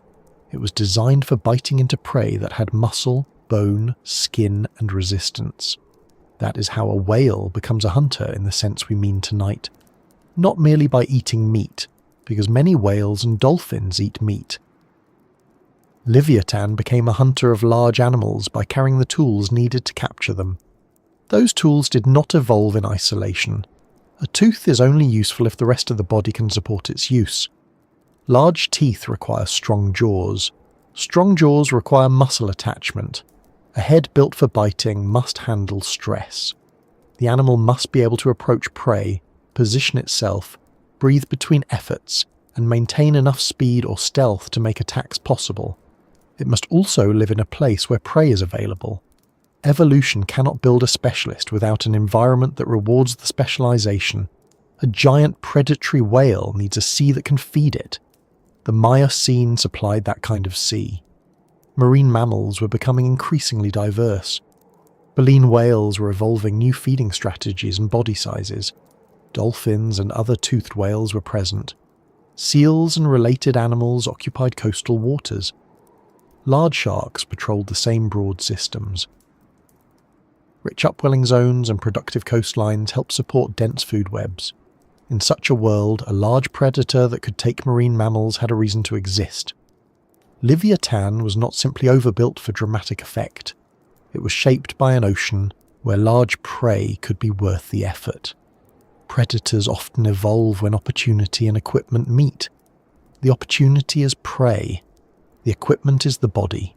If there are many small fish, a fast, agile hunter may do well. If there are deep squid, a diving specialist may succeed. If there are large marine mammals with energy-rich bodies, a predator capable of biting and holding them can gain a major reward. Livyatan's teeth were one part of that equipment. Its size was another. A large body can overpower prey that a smaller predator cannot handle. It can also travel widely and store energy. But size brings costs. A large predator must eat enough to justify its own body. It cannot live on occasional crumbs unless the crumbs are unusually ambitious. This is where Livyatan's prey becomes part of its evolution. Smaller whales and other marine mammals would have provided concentrated food. Blubber is energy-rich. Muscle is valuable. A successful attack on a large animal could feed a predator far better than many small meals. That does not mean Livyatan ignored fish or never scavenged. Real predators are usually practical. A lion may hunt, but it will also steal or scavenge when the chance appears. A shark may attack living prey but also feed from a carcass. A large predatory whale could have used more than one feeding opportunity. Still, the anatomy points toward an animal able to take large prey directly. The path from early land mammal to Livyatan was therefore a series of changes at many levels. First, mammals entered the water. Then some whales became fully marine. Then toothed whales diversified. Then sperm whale relatives evolved different feeding strategies. Then, in the Miocene, one branch produced a huge predator with upper and lower teeth that could grip and tear. Each step depended on the step before it. Livyatan did not arise because evolution wanted a sea monster. It arose because, across millions of years, certain bodies worked in certain environments, and their descendants inherited the results. It helps to picture this not as a plan, but as a set of small advantages. An early aquatic mammal that swam slightly better caught more food. A whale with better underwater hearing found prey more effectively. A toothed whale with jaws suited to seizing larger animals gained access to richer meals. A sperm whale relative with stronger teeth and a more reinforced skull could handle prey that struggled. Over many generations, small differences accumulated. No single animal needed to understand the process. No ancestor of Livyatan looked ahead and thought, "One day my descendants will be very impressive in museum illustrations." It simply survived, fed, reproduced, and passed on traits that worked. There is a calm cruelty to this process, if we put it in human terms, though nature itself has no such intention. The same adaptations that allowed Livyatan to live made life more dangerous for its prey. As predators become better at hunting, prey may become better at avoiding them. Faster swimming, larger body size, social grouping, migration, protective behavior around calves, use of shallow or complex habitats. These can all become part of the conversation between hunters and hunted. Evolution is not one animal changing alone. It is many animals changing in response to each other and to the world around them. A whale that hunts other whales also changes how we think about whales as a group. We often divide animals into emotional categories that make sense to us, but not always to biology. Sharks become villains, whales become gentle, dolphins become cheerful, squid become mysterious, crabs become little armoured landlords of the tide pool. These categories are easy, but nature is not required to follow them.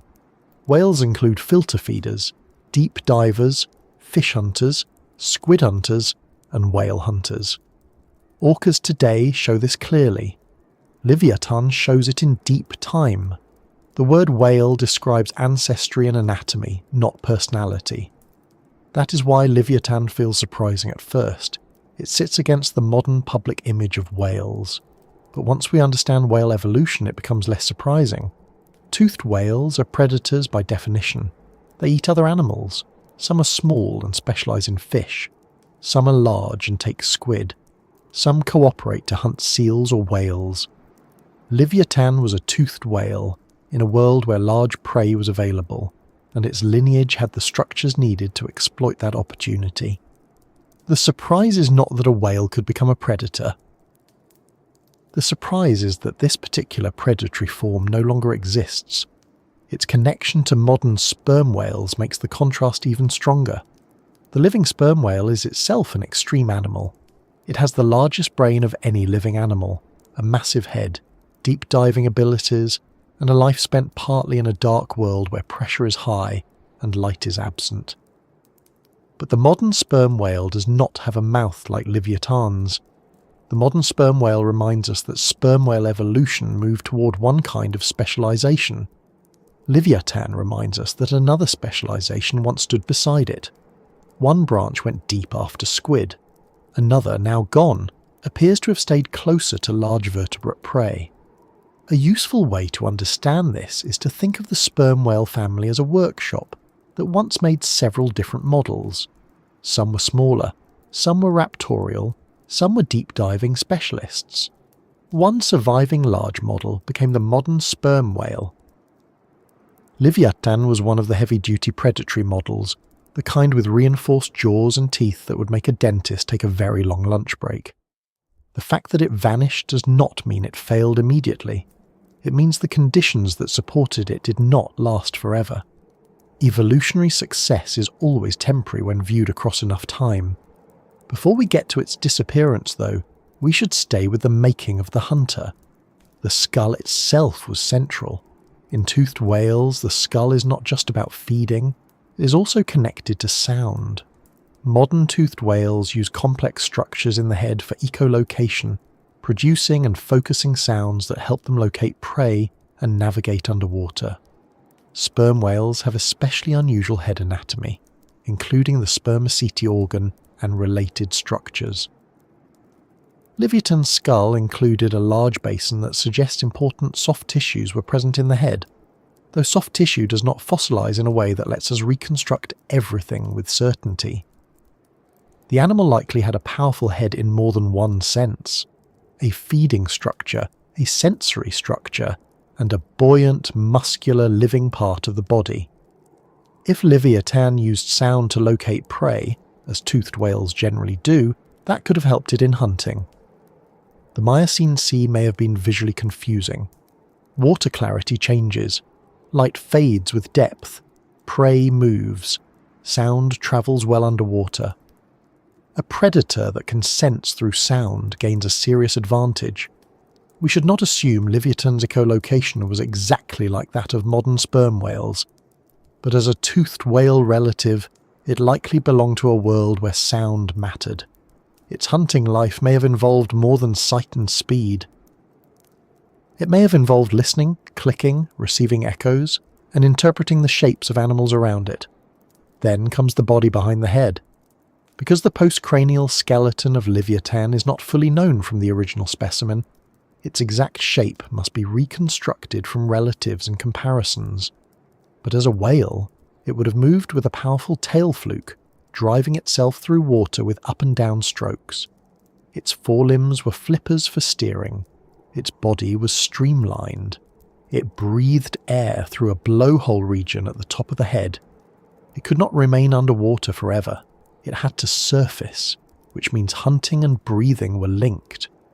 A large prey attack had to fit within the limits of breath hold, exertion, and recovery. This makes the predator more real. Livyatan was not an unlimited force. It had to manage oxygen. It had to choose when to dive and when to rise. It had to maintain its body temperature, heal from injuries, and find enough food. Its calves, if present, would have needed care. Its social behaviour is unknown, but as a mammal and a whale, it likely had more complex life patterns than a simple bite machine. The hunter was also a breather, a swimmer, perhaps a parent, perhaps a rival, certainly a living animal with constraints. The evolution of a hunter also includes the evolution of restraint. That may sound odd, but predators cannot attack everything. An animal that wastes energy and risks injury on poor targets will not do well. Livyatan's ancestors and relatives would have been shaped not only by successful attacks, but by the costs of failed ones. A strong jaw helps, but judgment helps too, even if it is instinctive judgment. Target the right animal. Approach at the right moment. Avoid prey that is too large, too healthy, too well protected, or too likely to break a tooth. The fossil does not show these decisions, but the living animal would have made them constantly through behaviour.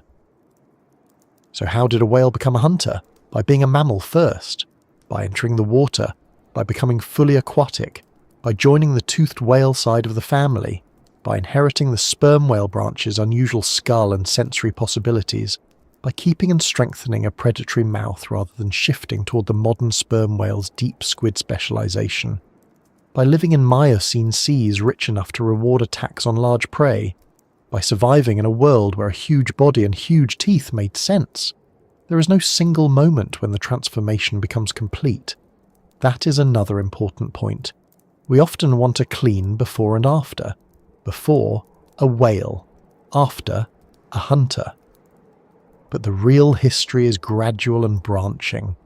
Earlier raptorial sperm whales show that Livyatan was not alone in this broad experiment. It was part of a group of fossil macroraptorial sperm whales, including forms such as Brigmophyceta, Acrophyceta, and Zygophyceta, all associated with adaptations for hunting large prey. Livyatan was one of the largest and most dramatic examples, but it did not invent the entire idea by itself. It stood on a branch that had already been growing. This makes the animal more interesting, not less. A lone freak of nature is memorable, but a member of an evolutionary pattern is meaningful. Livyatan tells us that predatory sperm whales were once a real part of marine ecosystems. It tells us that the Miocene ocean supported not just one odd whale, but a broader style of toothed whale predation that has mostly vanished. It tells us that the sperm whale family was once more ecologically diverse. The hunter was not an accident dropped into the sea. It was the result of a lineage exploring what a toothed whale could do. And from the prey's perspective, what it could do was serious. A smaller whale in the Miocene Sea may have faced threats from large sharks, other predators, and whales like Livyatan. The evolution of whale hunters would have made the ocean a more complex place for marine mammals. Not every large shadow was harmless. Not every whale was a companion in the broad category of whale kind. Some were danger. The sea did not sort its animals by our sympathies. It sorted them by feeding, survival, and reproduction. Still, it is worth holding on to the full image. Livyatan was dangerous, but it was not only danger. Its body carried the history of land mammals. Its lungs tied it to the air. Its teeth tied it to prey. Its skull tied it to sound and ancestry. Its size tied it to the productivity of the Miocene Sea. Its extinction tied it to environmental change. An animal becomes a hunter through all of these connections, not through teeth alone. By the time Livyatan moved through the ancient Pacific, the long work had already been done. The legs were gone. The tail powered the body. The jaws were armed. The head was massive. The animal had become something that no early shore-dwelling ancestor could have resembled in any obvious way, except in the deeper mammalian facts beneath the surface. It still breathed air. It still carried warm blood. It still belonged to the same broad story that began with animals walking near water's edge. But now it lived entirely in the sea, and in that sea it had become one of the animals other animals had to avoid. Ahead of it was a world full of prey, not in the simple sense of an endless feast, because no real ecosystem is that generous every day, but in the sense of a rich, crowded ocean, where many marine mammals and fish shared space with large predators. To understand Livyatan fully, we now have to look outward from the body and into that living menu around it, where smaller whales surfaced, seals moved through coastal water, dolphins travelled in groups, and every breath near the surface came with the possibility that a much larger shape might be rising from below. By the time Livyatan was moving through the ancient Pacific, the sea around it was not an empty blue space waiting for one giant hunter to make it interesting. It was already busy. It was already layered with movement. It already had small animals feeding on smaller animals, larger animals following them, and predators watching the edges of the whole arrangement, with the quiet seriousness of creatures that cannot afford to waste energy. A giant predator only makes sense when the world beneath it is rich enough to hold it up. Livyatan was not floating above a simple food chain. It was part of a crowded marine system, and every bite it took depended on countless smaller lives going about their own business first. Picture the water off ancient Peru, not as a flat surface on a map, but as a working ocean. Sunlight enters the upper layers. Tiny drifting organisms use that light. Fish gather where food is dense. Bigger fish follow those smaller fish. Dolphins and small-toothed whales move through the same areas, sometimes feeding, sometimes travelling, sometimes trying not to become the reason another animal has a successful afternoon. Seals and seal-like animals move between shore and water. Seabirds watch the surface for signs of fish below. Sharks pass through with that familiar shark confidence, as though they have been given the same basic instructions for hundreds of millions of years and found no reason to complain. In a place like this, prey does not mean one thing. It means many things at different sizes, different speeds, and different levels of risk. For a small fish, plankton may be the food. For a larger fish, the small fish becomes food. For a dolphin, the larger fish may become food. For a shark, the dolphin may become food. And for Livyatan, even animals we would consider large in the modern ocean could have been part of the available menu. Not all of them, not all the time, and not without effort, but enough to make its enormous jaws useful. That is the first rule of understanding Livyatan as a hunter. Its world had to contain prey worth being so large for. A huge body is impressive, but it is also expensive. Every metre of length needs food. Every muscle needs energy. Every dive, every chase, every failed attack, every wound healed, every breath taken after exertion, all of it has a cost. A small predator can survive on small meals if they are frequent enough. A giant predator needs food dense enough and reliable enough to keep that body moving. Livyatan's teeth tell us what it could do, but the prey around it tells us why that body could exist at all. The ancient Peruvian sea was especially good at making life abundant because of productivity. Nutrient-rich water rising into sunlit layers can feed plankton, and plankton feed the rest of the food web. This is not glamorous in the way giant teeth are glamorous, but it is far more important. A whale-hunting whale begins, in a very indirect way, with tiny organisms floating in water. That is how the ocean often works. The most dramatic animals depend on the least dramatic ones. A giant predatory whale is, if we are being practical, plankton, with a lot of extra steps. Those steps were many. Small fish gathered in schools. Sardine-like fish were part of the system, and they would have been important because schooling fish can form dense, moving pockets of food. When small fish are abundant, they support larger fish, birds, marine mammals, and sharks, and they are the loose change of the sea, except the entire economy depends on them. Without them, the predators above begin to feel the loss quickly. With them, the ocean becomes crowded enough for larger feeding strategies to appear. The Pisco Formation preserves evidence of this crowded world. It is one of those fossil deposits that gives paleontologists more than isolated bones. It gives a sense of a whole marine community: whales and dolphins, pinnipeds, sharks and rays, bony fishes, marine turtles and crocodiles, seabirds.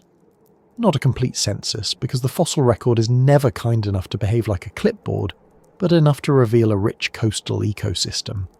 For Livyatan, this variety mattered because a predator does not need only one kind of prey. It needs opportunity. A smaller whale here, a seal-like animal there, a dolphin that strays too close, a carcass that can be scavenged, a large fish that becomes worth the effort. The mouth was built for big prey, but a living animal is usually less fussy than a museum label. This is where we have to be careful with the phrase hunted other whales. It is true in the broad sense that Livyatan was built to hunt large marine vertebrates, and smaller whales were likely among the possible prey. But we should not imagine that every meal was a dramatic whale attack. Real predators use what the environment gives them. A modern orca may specialise depending on population and region. Some eat fish, some hunt seals, some attack large whales, some take sharks, some are extremely selective, others are more flexible. Livyatan may also have had preferences, opportunities, and limits we cannot fully see from a skull. It was probably capable of attacking smaller whales, but that does not mean it ignored every easier meal with a snobbish flick of the tail. Still, the smaller whales of the Miocene would have been important. Baleen whales were diversifying during this period. and many were not yet the enormous giants of the present day. Some were much smaller than modern blue whales or fin whales. A young or modest-sized baleen whale would have been a rich source of fat and muscle. It would also have been large enough to justify a serious attack. For a predator like Livyatan, a successful hunt against such prey could provide a major return. One large marine mammal might be worth many smaller meals. That is the appeal of big prey, assuming one can catch it without being injured in the process. A whale calf would have been especially vulnerable. In modern oceans, calves are often targeted by predators because they are smaller, less experienced and dependent on adults for protection. If Livyatan hunted whales, calves may have been among the more realistic targets. This does not make the animal cruel. It makes it a predator. Predators often take the young, the weak, the isolated, or the unlucky, or... Nature is not sentimental about fairness, which is probably why it has never been invited to organise a children's sports day. A small whale travelling with others would not be helpless. A mother could protect a calf. A group could stay close. Prey might flee into shallower water or move unpredictably. Even with giant teeth, Livyatan had to solve a real problem every time it hunted. Water is thick compared with air. Large prey can turn, dive, surface, and accelerate. It can use its body mass as resistance. If the first bite did not land well, the prey might escape. If the prey twisted at the wrong moment, a tooth could break. If the hunt took too long, the whale had to manage breath and energy. A predator at the top of the food chain still has to work. Dolphins and other toothed whales in the same seas would have offered different challenges. They were smaller than baleen whales, but often faster and more manoeuvrable. A dolphin is not a floating snack with a polite label attached. It is alert, social and quick. Catching one would require timing. Livyatan may have been too large to chase agile prey in long twisting pursuits, but large predators do not always need to outturn smaller prey for long. They may ambush, they may strike from below, they may target individuals that are distracted, injured, young or separated.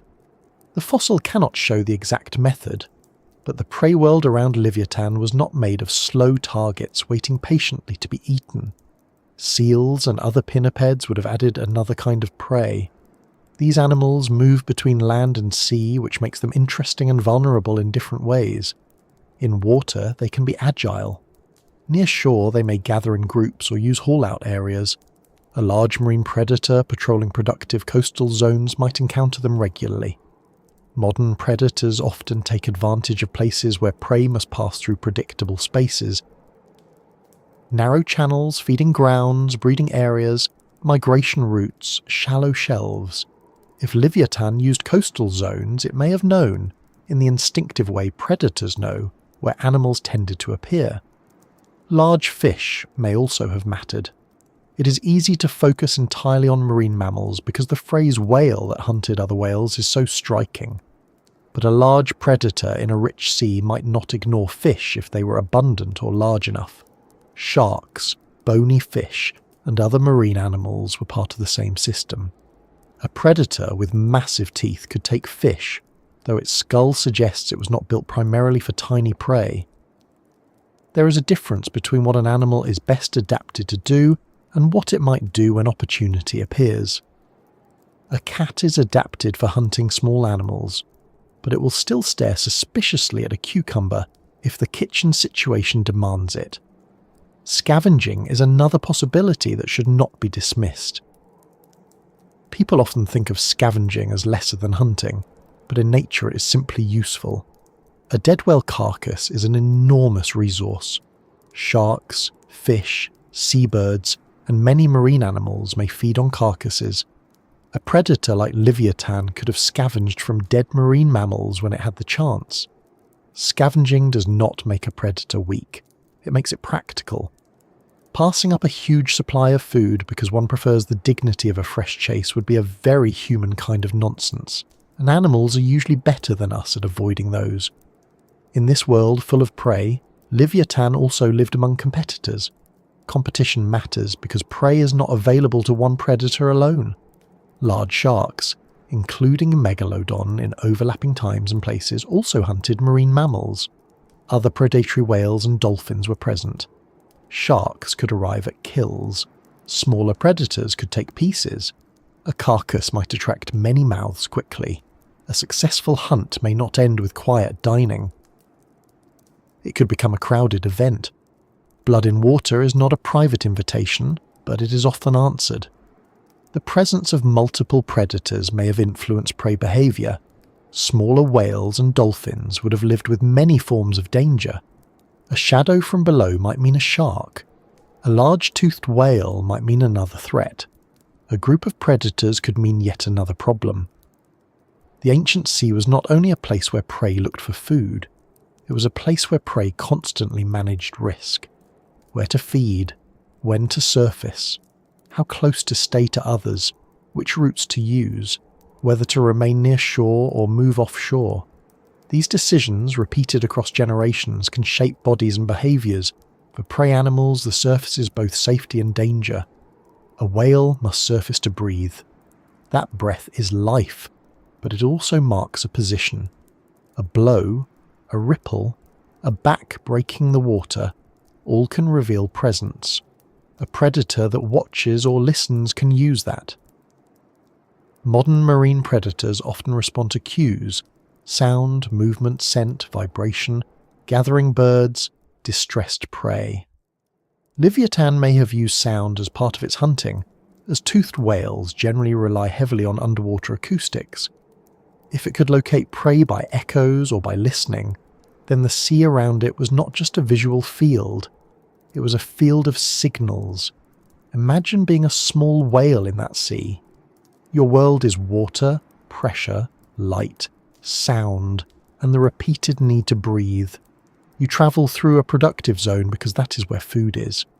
The same productivity that feeds you also attracts the animals that can feed on you. That is one of the uncomfortable rules of ecosystems. Good feeding grounds are rarely private. Abundance gathers everyone, including the guests no one asked for. A school of fish gathers plankton feeders and fish hunters.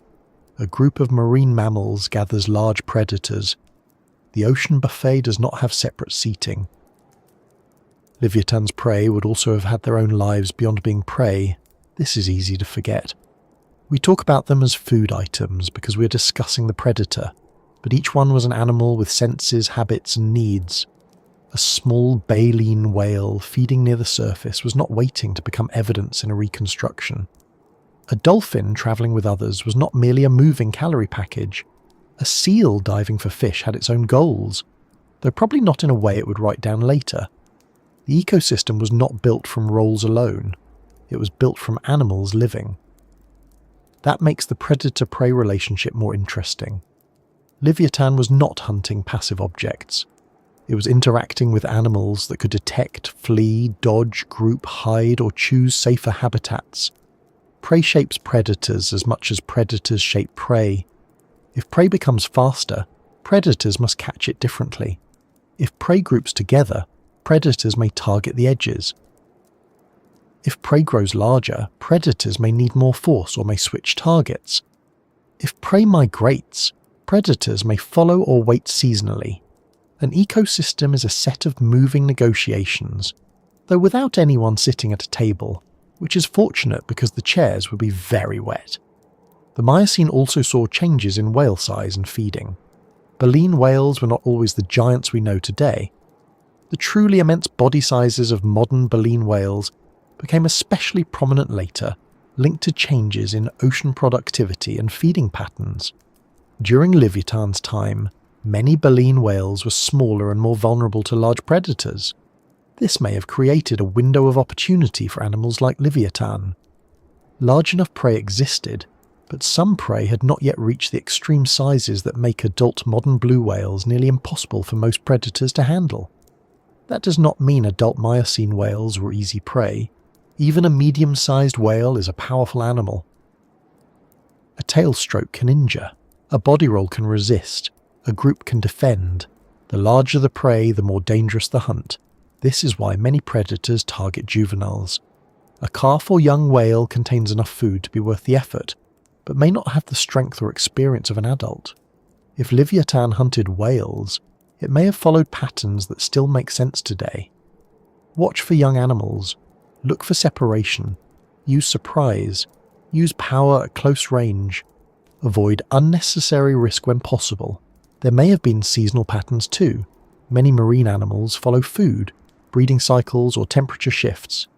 If prey moved through the ancient Peruvian waters in predictable pulses, predators could have taken advantage. A productive area can be quiet at one time and crowded at another. A predator living in such a system may not feed the same way every week. It may experience plenty and scarcity. The fossil record compresses time, so we see species together in rock and may imagine them all in one constant scene. Real life was more changeable. Days differed, seasons differed, years differed. A world full of prey is also a world full of death that is not caused by predators. Animals die from disease, age, injury, stranding, storms, starvation, and accidents. Carcasses enter the food web. In the Pisco ecosystem, some fossil whales preserve clues about scavenging and burial, reminding us that death in the sea could lead to many different processes before fossilization. A dead whale might attract sharks, smaller animals might feed, bacteria begin their work, sediment may cover the remains, most bodies vanish. A few become part of the record. Livyatan may have fed on living prey, but it lived in a sea where death itself was part of the food supply. This creates a more rounded picture of its feeding life. It may have hunted smaller whales, it may have taken dolphins or seals.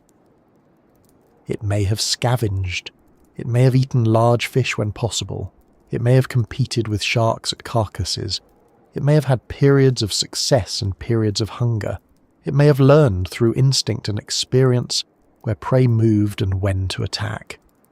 We cannot know each behaviour directly, but we can avoid making the animal too simple.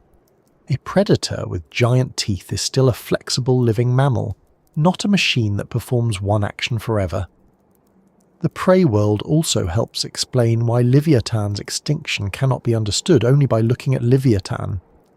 If a predator depends on certain prey, changes in prey communities can affect it deeply. If smaller whales became less available, or changed their ranges, or grew larger, or if ocean productivity shifted, then Livyatan's feeding strategy may have become less effective. A predator can be powerful and still vulnerable to changes below it in the food web. Top predators often are. They stand high because many layers support them, but that also means they feel disturbances from below. For now though, in the living Miocene scene, those layers are still working. The water is rich. Fish gather. Marine mammals travel. Predators move through productive zones. The sea contains enough life to make large hunters possible. Livyatan is part of this system, not outside it. Its massive teeth are only the final visible expression of a food web that begins with sunlight and nutrients. Every bite carries the work of plankton, fish, currents, breeding grounds, migrations, and many small deaths that happened before it. So imagine the ancient sea again, but this time do not begin with Livyatan. Begin with the smallest visible motion near the surface. Tiny animals drifting, small fish turning, larger fish cutting through them, a seabird dropping down, a dolphin chasing, a seal rising for air, a young whale surfacing near its mother. Then, only after the whole scene is alive, place Livyatan beneath it. The shadow becomes more meaningful when you understand what it is moving through. It is not merely a dark shape in water, it is the answer to abundance. And somewhere else in that same broad ocean, another enormous predator is following the same richness from a different evolutionary direction. Not a mammal, not an air breather, not a whale with a warm body and a need to surface. A shark, a giant shark with teeth shaped for slicing, and a reputation so large it has almost swallowed the rest of prehistoric marine life in popular imagination. Livyatan's world was full of prey, but it was not Livyatan's alone. The next shape in the water is older in design, colder in method, and famous enough that even a whale with 36 centimetre teeth has to share the stage. When people hear the names Livyatan and Megalodon together, the mind tends to do something very predictable. It immediately builds a fight. A giant whale on one side, a giant shark on the other.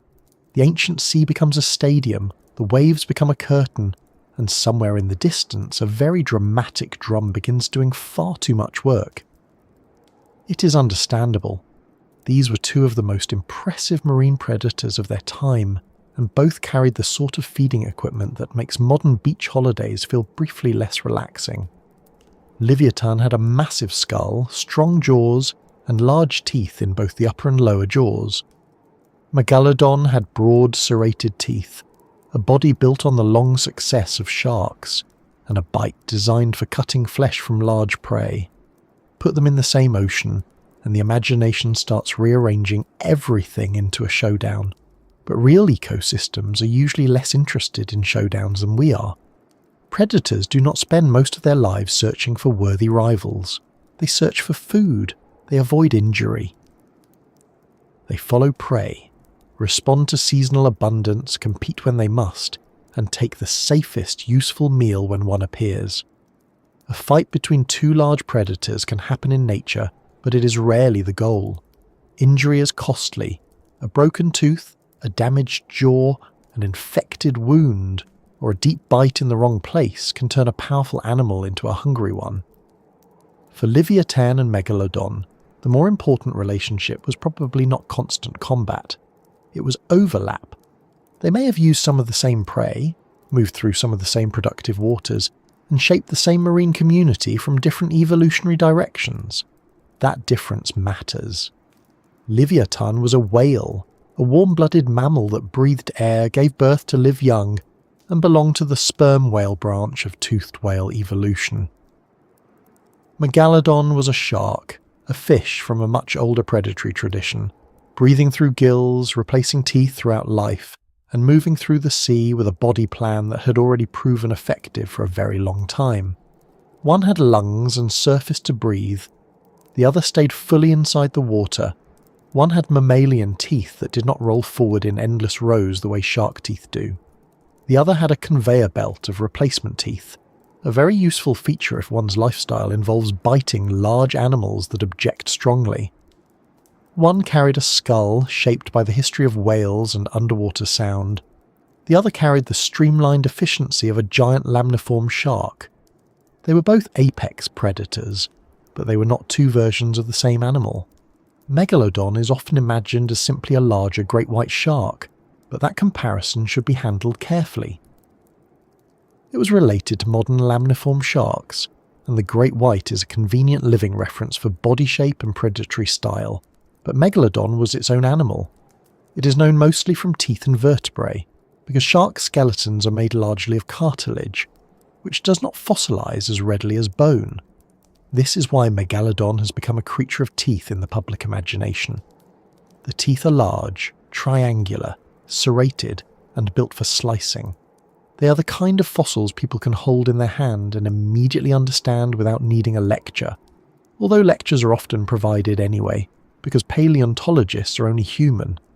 Those teeth tell a direct feeding story. Megalodon could cut into large prey.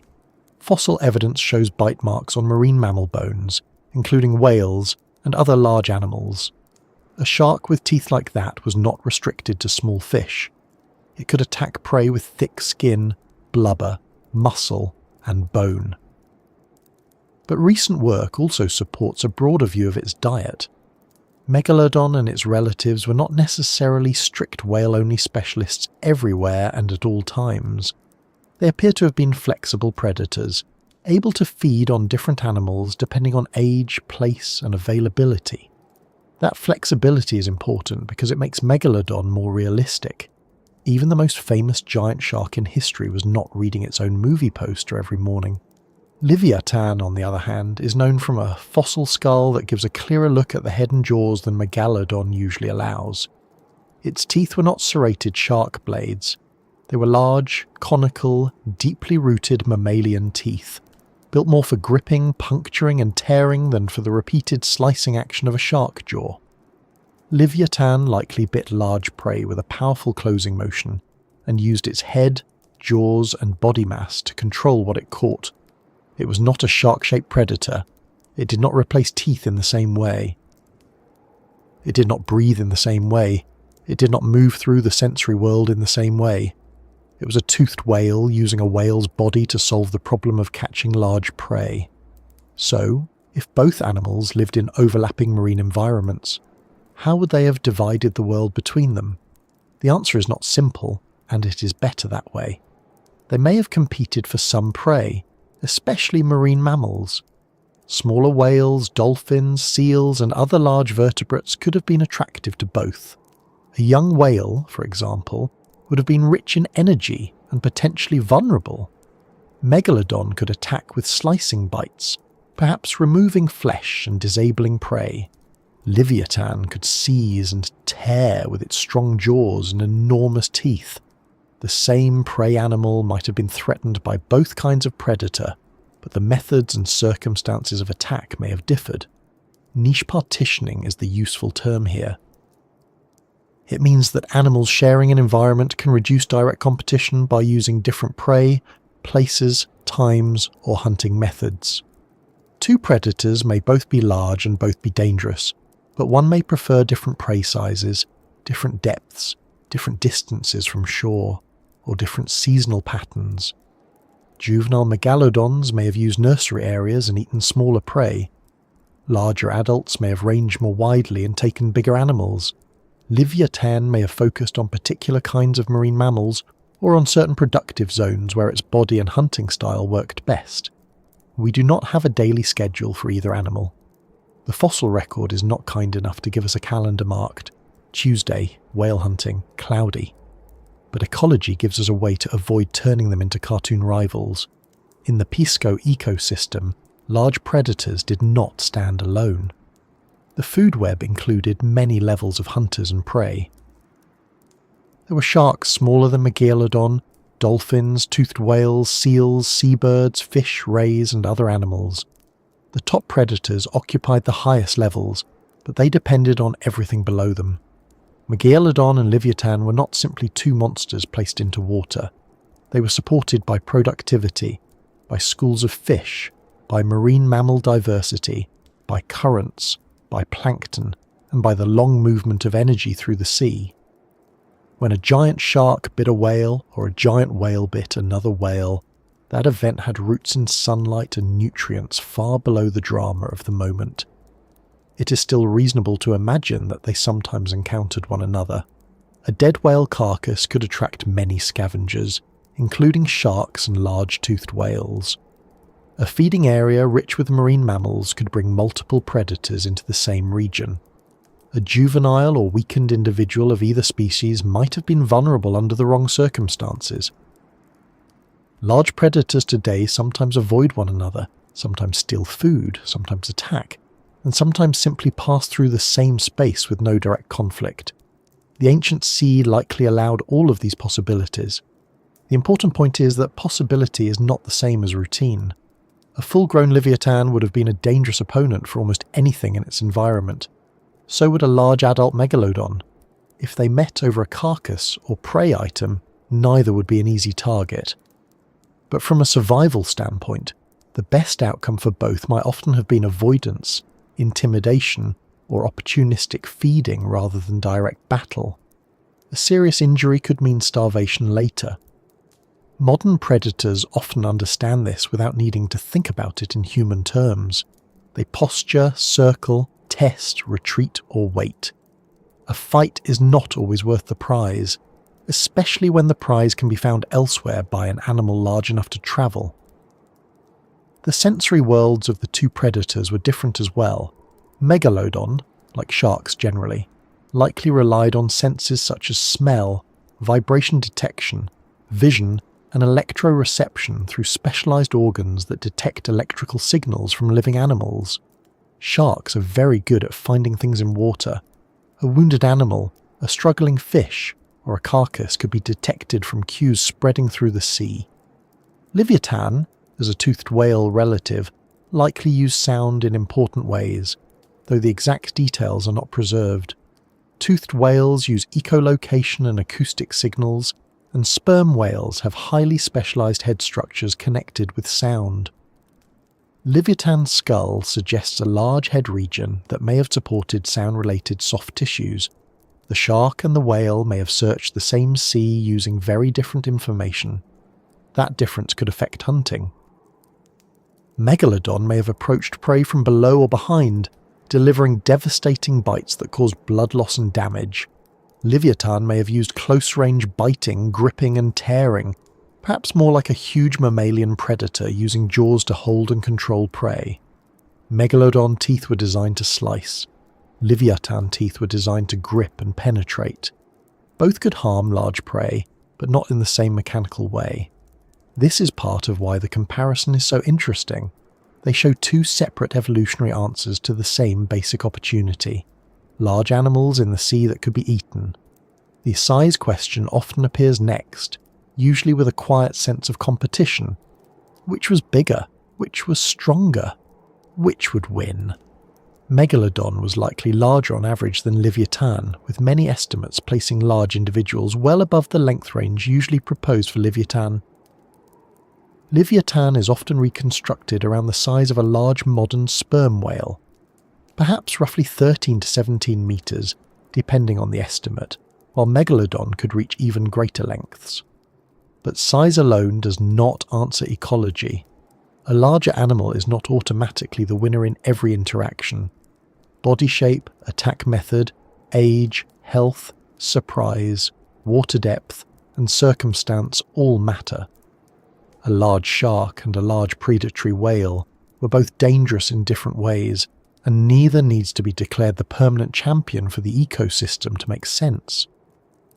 The idea of a duel also hides another important point.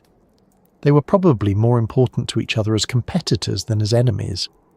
If both used smaller whales as prey, then their real contest was not one dramatic bite between them.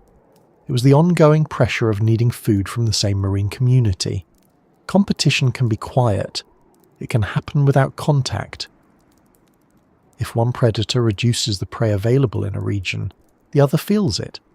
If prey shifts location to avoid one predator, another predator may have to follow or change targets. If climate changes reduce productivity, both may suffer. The strongest rival is sometimes not the animal in front of you, but the changing system beneath you. Megalodon had a long history and wide distribution. Its teeth have been found in many parts of the world, showing that it was not a local oddity. Livyatan, as currently known, is much more limited in fossil evidence, though large sperm whale teeth from different regions suggest that related or similar animals may have had a broader distribution than one skull alone can prove. This difference in fossil record affects how we talk about them. Megalodon is known from thousands of teeth. Livyatan is known from fewer, more specific remains. The shark left more of its signature scattered across the world because shark teeth are shed and replaced constantly. The whale did not leave teeth behind in the same volume. That makes Megalodon seem more present in the fossil record, and Livyatan more like a rare visitor stepping out from a single well-lit doorway. This difference can distort public attention too. Megalodon has become almost a celebrity animal. It appears in films, games, documentaries, thumbnails, posters, and many conversations that begin calmly and end with someone claiming it still lives in the Mariana Trench. It does not. The living megalodon idea is not supported by evidence, and the ocean, large as it is, does not hide breeding populations of giant coastal shark relatives without leaving traces. Livyatan is less famous, partly because it was described more recently, partly because it is known from fewer fossils, and partly because giant sharks have a special grip on the public imagination. Sharks are simple to fear. A whale that hunts whales requires a moment of adjustment. Yet in some ways, Livyatan is the more surprising animal. Megalodon is a giant version of a predator type people already expect. A huge shark eating whales feels alarming, but not conceptually difficult. A sperm whale relative with massive upper and lower teeth hunting large marine mammals challenges the softer category many people place whales into. It reminds us that whales are not a single behaviour. They are a diverse order of mammals, and toothed whales are predators. The modern orca already proves that, but Livyatan extends the lesson far into the past and attaches it to a body much closer in size to the great sperm whale. In a shared ecosystem, their presence would have placed pressure on prey from more than one direction. A smaller whale could face a cutting shark attack from below, or a biting whale attack from another angle. It might reduce risk by grouping, staying near adults, moving through certain areas quickly using shallow zones, or following migration routes that balanced food and safety. Prey animals are not passive background, they respond. The existence of two top predators may have shaped where marine mammals fed and travelled. Even when neither predator attacked, the possibility of attack mattered. Modern ecosystems give us examples of fear shaping behaviour. Seals change how they move when sharks are present. Whales respond to orca calls. Fish school tightly when predators approach. Turtles avoid certain seagrass areas when tiger sharks patrol them. Predators influence landscapes and seascapes not only by killing, but by being possible. Livotan and Megalodon may have created that kind of pressure in Miocene seas. Their shadows were part of the environment, even when the water was calm. If the two did meet at a carcass, the scene would not need to become a formal battle. A dead whale floating or sinking through the water could draw sharks first, then other scavengers, then perhaps Livyatan if it detected the event. Megalodon might remove large pieces with serrated bites. Livyatan might tear flesh with its teeth and jaws. Smaller sharks could circle the edges. Fish could gather. Birds might appear if the carcass came near the surface. What looks like a meal to one animal becomes a temporary ecosystem for many. A whale fall in the deep sea can feed communities for years. Near the surface or coast, a carcass can become a busy and competitive feeding event. Large predators may have taken turns, challenged each other, or simply fed from different parts depending on the situation. A hunt would be different. If Megalodon attacked a whale, it may have used a first bite to disable, causing severe trauma and blood loss. If Livyatan attacked, it may have relied on seizing and overpowering with its jaws and body. A prey animal that escaped one predator might still be weakened for another. Predation can be connected in ways that do not require cooperation. One animal's failed attack can create another animal's opportunity. The Miocene Sea may have had many such messy exchanges, none of them preserved unless a bitten bone happened to enter the fossil record. The fossil record does preserve bite marks in some cases, and those marks are among the few direct pieces of evidence for predator-prey interactions. A tooth shape can suggest diet, but a bite mark on bone shows contact. Megalodon bite marks on marine mammal fossils are part of why its role as a predator of large vertebrates is so well supported. For Livyatan, the inference comes mainly from skull and tooth anatomy, because direct evidence of its bites on prey is harder to identify and less commonly discussed. This does not make the Livyatan interpretation weak. Anatomy can be strong evidence. It simply means the two animals leave different kinds of clues. The shark left many teeth and some bite marks. The whale left a skull that looks ready to do exactly what the teeth imply. There is also the matter of timing. Megalodon lived across a broad stretch from the Miocene into the Pliocene, while Livyatan is known from the Miocene, with its key Peruvian material dated within that period. Their exact overlap depended on region and time slice. It is better to say they were contemporaries in a broad sense, and likely shared some marine ecosystems, rather than imagine every individual Livyatan regularly passing the same individual Megalodon near the same rock every afternoon. Deep time is large, and species ranges can be patchy. Still, the Pisco Formation makes the idea of a shared top predator world scientifically reasonable, not merely a fantasy pairing. One of the useful things about comparing them is that it shows how the ocean can produce giant predators through different evolutionary routes. Sharks did it with cartilage, gills, replaceable teeth, and a long history of marine predation. Whales did it after returning from land, reshaping limbs into flippers, breathing air at the surface, and developing complex mammalian bodies for aquatic life. Megalodon represents ancient continuity.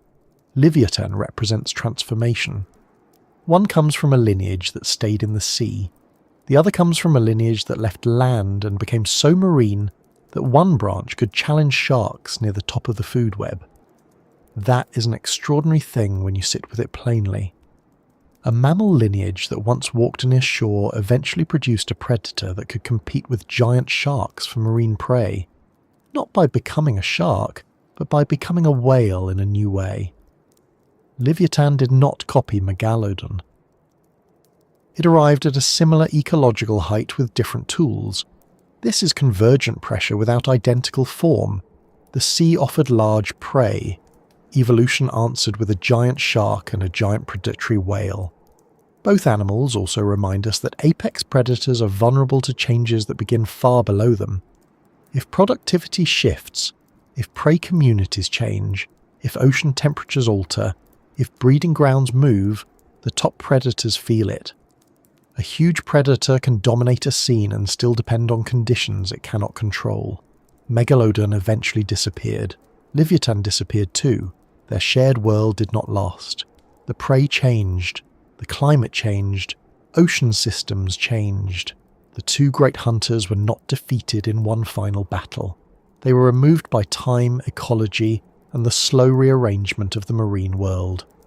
For now, though, keep them alive in the same broad water, not locked together in constant combat, but moving through a sea rich enough to hold them both. A large shark cutting through deeper blue, sensing movement, scent and weakness. A giant toothed whale surfacing to breathe, then slipping below again, using a mammal's body and a predator's mouth in the same hunting grounds. Around them, smaller whales travel, dolphins turn, seals dive, fish gather, and seabirds mark feeding from above. The danger does not come from one direction. It comes from the whole structure of the ecosystem. If a young whale surfaces in that sea, the breath it takes is necessary, but it is also a signal. If it dives, it enters a space where large shapes can approach from below or from the side. If it stays near others, it gains protection, but may also draw attention. If it feeds where food is dense, predators may be nearby for the same reason. The ancient Pacific was not cruel in a moral sense, but it was demanding. Livyatan and Megalodon were two of its clearest demands. It is easy to ask which one ruled the ocean. The better answer is that neither ruled it in the simple way a crown suggests. They participated in it at the highest level. They were powerful, but not separate from the system. They were dangerous, but still dependent. They were giants, but still animals. Megalodon did not own the sea. Livyatan did not own the sea. The sea held them for a while, fed them for a while, and eventually changed enough that both were gone. And that brings the story toward a quieter kind of question. Not who would win in a fight, but why animals so well built for their world could vanish from it. Because if the Miocene sea could support a whale with dagger-like teeth and a shark with slicing blades, then something had to change for those forms to disappear. The next part of the story is not about a single bite, a final hunt, or a dramatic defeat in dark water. It is about cooling seas, shifting food webs, changing prey, and the way even the strongest predators can lose their place when the world beneath them stops being the world that made them. The disappearance of a giant animal is rarely as simple as one final bad day. It is tempting to imagine the end of Livyatan as a single scene, one last hunt, one last clash with a shark, one wounded giant sinking through dark water while the Miocene sea closes over it. That would be dramatic, certainly, and probably very popular with anyone making a poster. But Extinction usually works more quietly than that. It is not always a battle. It is often a change in the rules. For an animal like Livyatan, the rules were written by food, temperature currents, prey size, breeding success, competition, and the basic cost of being huge. It lived as a large predator in a rich marine world, but that world did not remain exactly the same. No world does. Ocean systems shift, climate changes. Prey animals move, diversify, decline, or grow into forms that are harder to catch. Competitors appear or become more common. A predator that once fit its environment very well can gradually become less suited to the new one, not because it has become weaker overnight, but because the conditions that supported it have moved on. That is one of the most important ideas in Extinction. A species can be powerful and still be vulnerable. Strength in one setting does not guarantee survival in another. Livyatan had massive teeth, strong jaws, and a body that placed it among the top predators of its sea. But teeth do not create prey. Jaws do not control climate. Size does not stop currents from changing. A giant can dominate a moment and still lose the longer argument with time. The Miocene, the period in which Livyatan lived, was a time of major change in the oceans. Earlier in the Miocene, the planet experienced warmer conditions, followed by cooling trends and shifts in marine ecosystems. These changes affected where nutrients moved, where prey gathered, and which animals thrived. The Pisco Formation of Peru preserves a productive coastal ecosystem, one with whales, dolphins, seals, seabirds, turtles, crocodiles, sharks, rays, and fish. It shows us that Livyatan did not live in an empty sea. It lived in a sea with enough life to support large predators. But fossil ecosystems are snapshots from long intervals, not guarantees that the same richness stayed in the same form forever. For a top predator, the prey base is everything. Livyatan may have hunted smaller whales and other large marine mammals.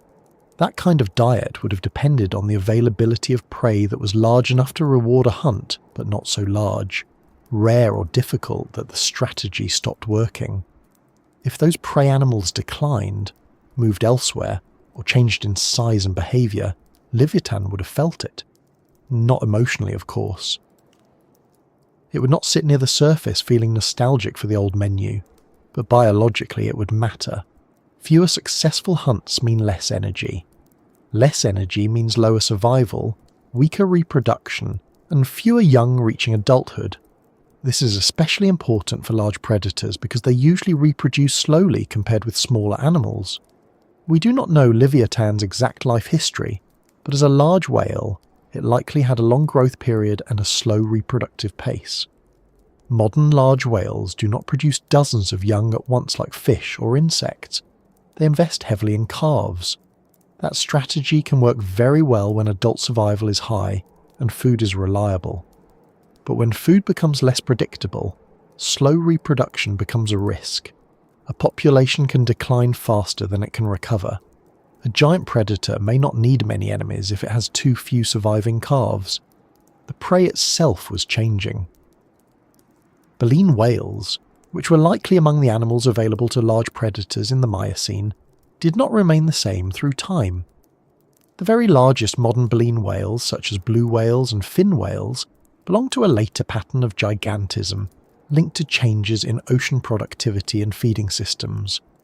During Livyatan's time, many baleen whales were smaller than the biggest whales alive today. That may have made them more practical prey for a giant-toothed whale.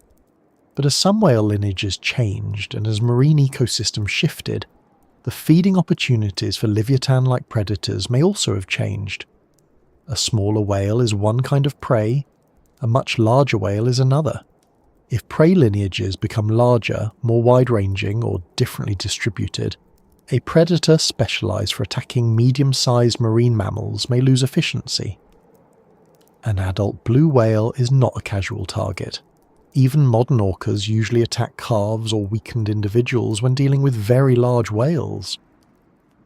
A predator's equipment must match its prey. Livyatan had enormous teeth, but even enormous teeth are not magic. If the prey landscape changed from many manageable targets to fewer, larger, faster, better protected, or more widely scattered animals, the old hunting strategy would become harder. There is also the possibility that some of the smaller whales Livyatan depended on simply became less common.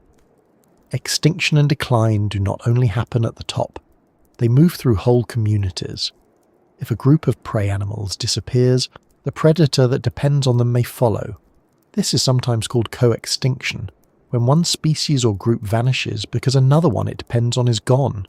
For Livyatan, we cannot point to a single prey species and say, there, that was the one. The fossil record is not that complete, but the broad idea is sensible. A predator built around large marine mammals depends on large marine mammals being available in the right sizes, numbers and places. Climate cooling could have changed those conditions. Cooling does not simply mean the ocean becomes a little chilly and everyone complains. It can alter currents, productivity, sea levels, habitat distribution, and the ranges of prey animals. Cold, nutrient-rich waters can make some regions very productive, but climate change also redistributes where that productivity occurs. Some places become richer, others become poorer. Some animals follow shifting food sources, others fail to adjust. Large predators, especially those tied to specific prey and productive coastal systems, may find themselves in trouble if the dependable routes and feeding grounds change. Sea level changes matter too. Coastal environments can expand or shrink depending on global ice volume, tectonics and climate. Shallow marine habitats, breeding areas, and feeding grounds can shift. For marine mammals, coastal zones can be important for feeding, resting, giving birth, or moving along predictable routes. If those habitats change, predators that use them may lose access to reliable prey concentrations. A wide ocean is large, but food is not evenly spread through it. Predators do not simply swim into any blue patch and find dinner waiting with a napkin. They need productive zones, and productive zones are shaped by physical conditions. Then there was competition. Livyatan shared its broader world with other large predators, including Megalodon in some ecosystems. Large sharks, other toothed whales, and later more modern forms of marine predators all place pressure on the same food webs. Competition does not have to look like two animals biting each other. It can be much less visible. If two predators rely on similar prey, each successful hunt by one means less food available to the other.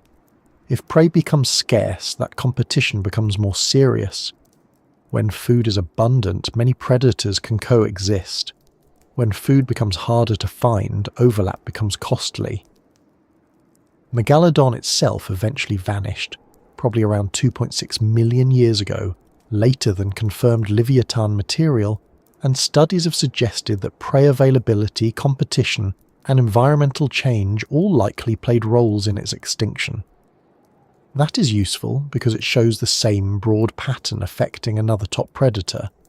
It was not necessarily one cause, it was a pile-up of pressures, a cooler climate here, a change in prey base there, new competitors entering or expanding, nursery areas shifting, food webs reorganizing. A giant predator can withstand one problem, perhaps even several for a while, but enough pressure from enough directions can narrow the path until there is nowhere left to go. Livyatan may have faced that kind of narrowing earlier. Its fossil record is limited, which means we have to be careful. We do not know the exact last day, last population, or last refuge of the animal. Fossils only show where remains have been preserved and found. An animal can live for a long time without leaving fossils in places we've discovered. It can also disappear from one region while surviving elsewhere. So when we talk about why Livyatan vanished, we are not reading a final diary entry. We are reconstructing likely pressures from anatomy, ecosystem change, prey evolution, climate, and comparison with related predators. That uncertainty should not be frustrating. It is part of the honesty of paleontology. Extinction is often hard to explain even when the event is recent. For animals that vanished millions of years ago, the evidence is partial. We can see patterns, we can make careful inferences, we can compare timelines, but we should avoid pretending to know every detail. Livyatan's disappearance was probably not caused by one simple event. It was more likely linked to the changing structure of marine ecosystems near the end of the Miocene and into later times, especially shifts in prey availability and ocean conditions. There is another factor that may have mattered: specialization. Livyatan was impressive because it was specialized. Its teeth and jaws were adapted for large prey. But specialization is a trade. A generalist can switch foods more easily when conditions change. A specialist may be excellent while its preferred conditions last, then struggle when they do not. A giant macroraptorial sperm whale was well suited to an ocean, with abundant large vertebrate prey of manageable size. If that prey community changed, the same features that once made Livyatan successful could become limiting. Think of it like owning a tool built for one very specific job. If that job is common, the tool is wonderful. If that job disappears, the tool sits in the shed looking impressive and not very useful. Livyatan's mouth was not a universal feeding device. It was not built for straining krill like a baleen whale. It was not built exactly like the modern sperm whale system for deep squid hunting. It was a large prey-biting apparatus. That means its success depended on enough large prey being available. Evolution builds effective tools, but it does not promise that the job will stay available forever. Modern sperm whales survived along a different path. They became deep-diving hunters of squid and fish, using a very different feeding strategy from Livyatan. The modern sperm whale's survival does not mean it was stronger in every sense. It means its way of life continued to work under later ocean conditions. Livyatan's way of life did not. That comparison is useful because it shows that extinction is not always about superiority. It is about fit. The living sperm whale fit the changing world well enough. Livyatan did not. Orcas, which are dolphins rather than sperm whales, now occupy the role of whale-hunting whale in modern seas. But even orcas do not fill Livyatan's exact place. They are smaller, highly social, and built differently. They hunt with cooperation, intelligence, speed, and flexible culture. Livyatan appears to have been a large-bodied, powerfully jawed predator from another evolutionary branch. Its disappearance left no direct equivalent. The ocean did not simply replace it with the same animal under a new name. It changed the available roles. This is a common pattern in evolution.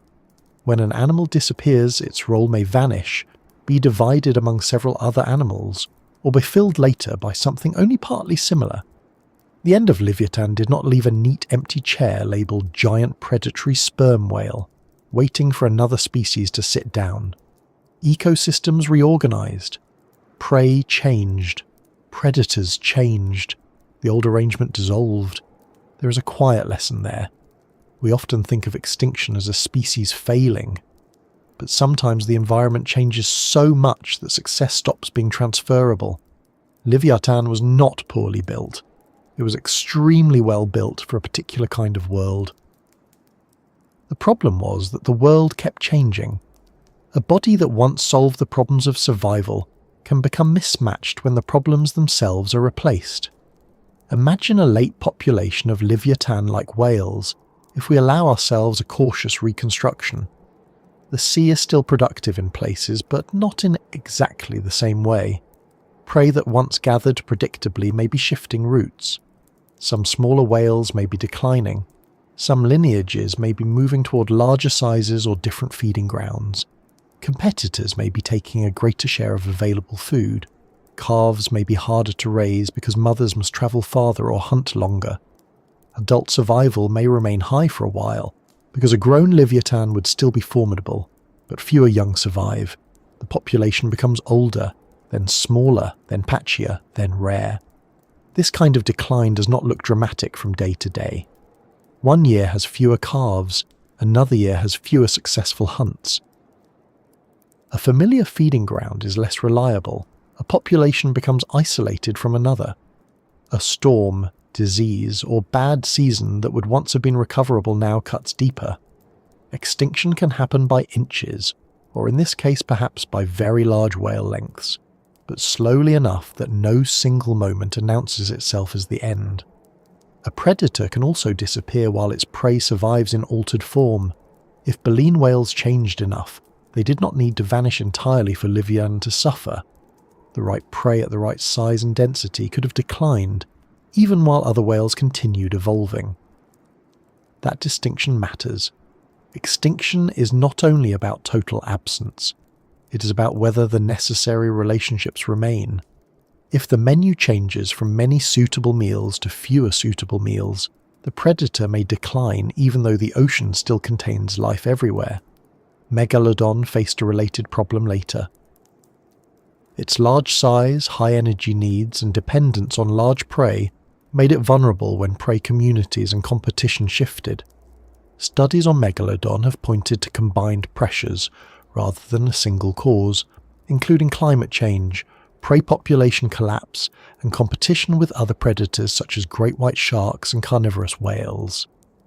Livyatan's case is less fully documented, but the same basic ecological logic applies. A giant predator sits on top of many moving parts. If too many of those parts change, the top predator cannot stay balanced. There is no need to imagine Livyatan being defeated by Megalodon or by any one rival. Competition may have mattered, but a clean winner and loser story is too simple. The more likely picture is a changing ocean in which several top predators faced shifting opportunities. Some adapted, some moved, some were replaced, some vanished. The fossil record preserves the result, not every struggle. It shows us who was there, and then who was not. The end of Livyatan also reminds us how rare the fossil record can make a once-living animal seem. Because we have so few remains, its disappearance feels abrupt. It appears from rock, impresses everyone with its skull and teeth, then fades into uncertainty. But the living species may have persisted across broad areas, leaving few fossils we have found. Or it may have been genuinely rare, or its close relatives may have carried similar roles elsewhere. Large sperm whale teeth from several regions suggest that Livyatan-like predators or relatives had a wider story than the Peruvian skull alone. But the details remain incomplete. That incompleteness is not a failure. It is the nature of studying a world where most bodies were never preserved. Still, the broad ending is clear enough. The giant raptorial sperm whales are gone. Their branch didn't lead to a living animal with the same combination of traits. Their teeth no longer close around marine prey. Their calves no longer surface beside mothers. Their shadows no longer change the behaviour of smaller whales. The role they played in Miocene seas ended. And yet, extinction does not erase influence completely. Livyatan remains as evidence. Its skull tells us that sperm whale evolution was once more varied. Its teeth tell us that whales have occupied predatory roles beyond the ones we see today. Its disappearance tells us that even the top of the food chain is not a safe place when the food chain itself changes. The animal vanished, but the information did not vanish entirely. It waited in desert stone until someone found it. That is why the end of Livyatan is not only a sad note, it is also part of the larger story of change in the oceans. The same seas that lost giant predatory sperm whales later supported different whale communities, different shark communities, and eventually the modern marine mammals we know now. The present ocean is not the result of one simple progress line. It is the surviving arrangement after many disappearances. Every living whale swims through a world shaped by the loss of other whales. So when we ask why the giant vanished, the best answer is not a single sentence. It vanished because the sea changed around it, because prey communities shifted, because climate and currents altered the distribution of food, because large predators are expensive to maintain, because specialization works until it does not, because competition matters more when resources become scarce, because extinction often comes not as one dramatic blow, but as a long series of smaller pressures that leave fewer and fewer places for a species to continue. Somewhere, at some time, there was a last Livyatan or a last close relative like it. It surfaced, breathed, and sank again, unaware of being last. No animal knows it is carrying the final page of its lineage. It simply lives the day available to it. It searches for food. It follows water, sound, movement, and instinct. It uses the body evolution gave it. Then, eventually, no more bodies are born with that exact inheritance, and after that, the ocean goes on. Fish gather, whales evolve, sharks patrol, currents rise and fall, new predators take old routes. The water does not pause to mark the absence. But millions of years later, in a desert that used to be sea, a skull appears with teeth still large enough to make the past feel close. The giant vanished, but it did not become nothing. It became a fossil, a clue, and a reminder that the ocean has carried hunters far stranger than the ones we know today.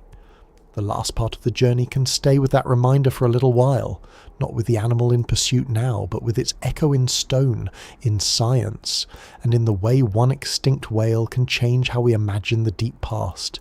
And so we come back to the quiet image of the skull in the desert. Not the animal rushing through water now, not the jaws closing, not the ancient Pacific filled with fish, seals, dolphins, sharks, and smaller whales moving through productive coastal seas. Just the skull. Heavy, damaged, mineralized, and still carrying enough detail to make a vanished animal feel strangely close. It rests far from the living ocean, in a dry place where wind moves over stone, and yet everything about it points back to water. The sockets point to teeth. The teeth point to prey. The skull points to muscle, breath, movement, and an animal that once lifted itself to the surface, took air into its lungs, and sank again beneath waves that no human ever saw. That is one of the strange gifts fossils give us. They are still, but they do not stay quiet in the mind. A bone does not move, but it makes us imagine movement. A tooth does not bite, but it makes us imagine the bite. A skull does not breathe, but it makes us picture the surface of the water breaking open as a huge head rises into the light. Livyatan is gone, and yet the fossil does not let it disappear completely. It gives us a shape to think with. It gives us evidence strong enough to build a careful picture, but incomplete enough that the picture still has shadow around the edges. And perhaps that is the right way to leave an extinct animal. Not fully solved, not turned into a cartoon monster, not made softer than it was, but not exaggerated beyond the evidence either. Livyatan was a predator. That much is clear from the skull, jaws, and teeth. It was a whale, but not the gentle kind that our minds often reach for first. It belonged to the sperm whale branch, but it was not the modern sperm whale. It had enormous teeth in both jaws, not only the lower jaw. It lived in a sea full of other marine animals, and it likely hunted large prey, including smaller whales. It was not a legend, even though its name sounds like one. It was a living animal, and that makes it more interesting than any legend could be. Because legends do not need to eat properly. They do not need to surface. They do not injure their teeth on a difficult meal. They do not have young that must survive their first years. They do not depend on currents, prey routes, sea temperature, breeding grounds, or the slow movement of nutrients through water. Real animals do. Livyatan had to live inside ordinary biological limits, no matter how extraordinary it looks to us now. It had to find food. It had to avoid serious injury. It had to breathe air. It had to move through a changing ocean. Its size did not free it from nature's rules. It only made those rules larger. Looking back across the whole story, it becomes clear that Livyatan was not only a large predator, it was a reminder that whales have not always fit the narrow picture we give them. Today, when many people think of whales, they think of calm giants, whale song, long migrations and slow bodies moving through blue water. Those images are real and worth keeping, but they are not the whole story. Whales are mammals with a deep and varied evolutionary past. Some filter tiny food, some dive into darkness after squid, some hunt fish in coordinated groups, some like orcas today hunt other marine mammals, and once, in the Miocene, there was a sperm whale relative with a mouth built for large prey and teeth large enough to change how we imagine the ancient sea. That shift in imagination matters. It means the ocean of the past was not simply a larger version of the ocean we know. It had different players, different dangers, different balances. A smaller whale in Livyatan's world did not live in a sea where every other whale was a distant relative to ignore.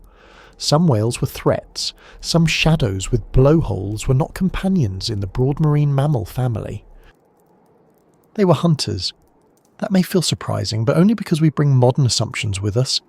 The fossil record gently, and sometimes not so gently, removes those assumptions from our hands. The Miocene Sea itself deserves one last look. Not as a battlefield, but as a working place full of life. Nutrients rose into sunlit water. Plankton fed small animals. Fish gathered. Larger fish followed. Seals and dolphins moved through feeding areas. Baleen whales were diversifying. Sharks patrolled the same rich zones. Seabirds watched from above. The system had enough energy to support giants, and Livyatan was one of those giants. Its teeth were not just features of one skull. They were the final result of a whole food web. A tooth in a jaw may look like a simple tool, but behind it sit currents, climate, prey, and time. That is why a top predator can never be understood alone. Livyatan needed prey. Prey needed food. Food needed productivity. Productivity needed the right ocean conditions. When those conditions changed, the future of the predator changed with them. The giant did not vanish because it was weak. It vanished because the world that had made room for it did not remain the same. That is a plain fact, and it is one of the main lessons of deep time. Being well adapted does not mean being permanently safe. It means being suited to a set of conditions for as long as those conditions last. In that way, Livyatan's disappearance is not a failure of the animal. It was successful while its world allowed it to be successful. It reached a size and a role few marine mammals have ever occupied. It stood, if we may use that word for an animal with no legs left to stand on, near the top of its ecosystem. It shared ancient waters with sharks, whales, fish, birds, and many other animals, each trying to survive in its own way. Then the conditions shifted. The prey changed. The ocean reorganized. The branch that carried Livyatan did not continue into the present. And yet, extinction did not make it meaningless. This is an important point. A species does not have to survive until now in order to matter. Most species that ever lived are gone. The living world is only a narrow sample of all the forms that have existed. If we judged life only by who is still here, we would miss almost the whole story. Livyatan matters because it shows us what was possible. It shows us that sperm whale relatives once included giant hunters with powerful upper and lower teeth. It shows us that Miocene marine ecosystems could support more than one kind of enormous predator. It shows us that whales have been shaped into forms far stranger and more varied than the modern ocean alone can show. There is something humbling about that.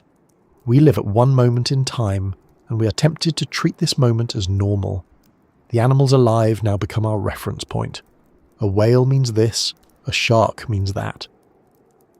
An ocean predator looks like this. Then a fossil appears and says, only partly. The present is not the whole catalogue. It is not even most of the catalogue. It is what happens to remain after millions of years of change, survival, extinction and chance. The skull of Livyatan also reminds us how much depends on discovery.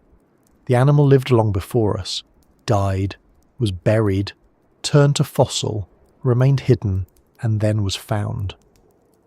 If that skull had eroded away, or stayed buried, or broken beyond recognition, our picture of raptorial sperm whales would be poorer. We might still have isolated teeth and hints, but not the same powerful evidence from a skull with jaws and teeth together.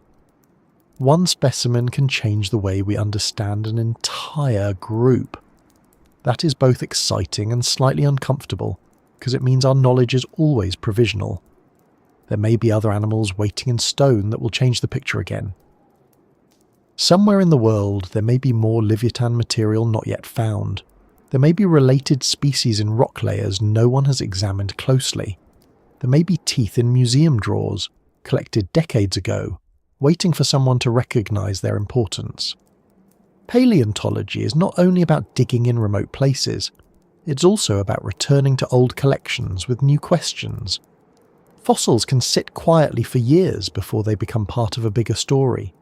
The past is not finished giving answers, it is just very slow in handing them over, and because the past is incomplete, we should keep our reconstructions careful.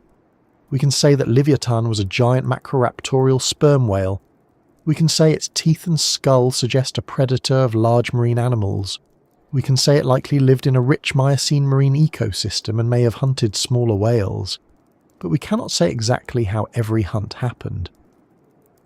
We cannot know every sound it made, every route it followed, every social behaviour it had, or how often it met Megalodon.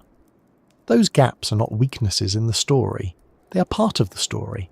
They leave room for honest wonder without pretending that imagination is the same as evidence. That balance is useful for any extinct animal. Too little imagination, and the fossil remains only a technical object. Too much imagination, and the animal becomes fantasy. Livyatan asks for both restraint and attention. The restraint to keep it real. The attention to see how remarkable the real animal already was. We do not need to make it larger than the evidence allows. We do not need to force it into constant battles. We do not need to make it cruel, clever, angry, or monstrous. A whale with a 3-metre skull and enormous teeth in both jaws, hunting large prey in a Miocene sea, is already enough.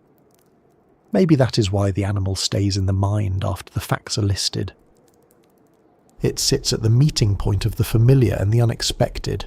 Whale, but predator. Sperm whale relative, but not like the sperm whale alive today. Desert fossil, but ocean animal. Ancient hunter, but air-breathing mammal. Gone, but still present through bone and enamel. Each part of it makes us adjust slightly, and those adjustments are often where learning becomes memorable. If you imagine Livyatan one last time, try not to picture it only in attack. Picture it travelling. That may be the more accurate image most of the time. A large body moving through open water. The tail rising and falling with steady force. The head carrying its strange, heavy architecture. The mouth closed. The teeth hidden. The animal listening, sensing, conserving energy. Perhaps it surfaces in calm water. A breath leaves the blowhole. The back rolls into view. Then the body sinks again. Around it the sea continues with its many small movements. Fish turn. Birds call. Another whale surfaces at a distance. A shark moves somewhere below. No drama is needed for the scene to matter. That ordinary movement is easy to miss when we focus on predators. We often imagine only the moment of violence because it is the most vivid. But an animal's life is made mostly of the time between those moments. Searching, resting, travelling, breathing, growing, healing, reproducing, avoiding trouble. A giant predator is still a body moving through days. Livyatan's teeth were always part of it, but they were not the whole of it. That is worth remembering. The fossil gives us the mouth, so the mouth gets attention. The living animal was more than its mouth. It also had a place in the long story of whales returning to the sea. Its distant ancestors walked on land. Their descendants entered shallow water, then deeper water, then became fully marine. Later whale lineages split into many forms. Some lost teeth and filtered food through baleen. Some kept teeth and became hunters in many different ways. Livyatan was one result of that long history, a branch that carried mammalian ancestry into a role usually given in our imagination to sharks. That alone makes it remarkable. A land mammal lineage returned to the sea and eventually produced a predator powerful enough to share the top of the food web with giant sharks. The ancient ocean accepted that for a while. Then it changed. The same earth that preserves bones also removes species. It does not do either with intention. Rock layers form, seas withdraw, climate shifts, prey communities alter, some animals adapt, some disappear. The process is not fair or unfair. It simply continues. Livyatan was part of that continuation. It arrived through change and left through change. Tonight, as we end our slow journey, the animal remains in two places. One is the scientific record, where measurements, descriptions, comparisons, and careful arguments keep it grounded. The other is the mind, where a shadow moves beneath a Miocene sea and makes the past feel larger than it did before. Both places matter. Science keeps the animal real. Imagination helps us understand why it matters. So let me ask you again, gently, before we leave this ancient shore. Where are you listening from tonight?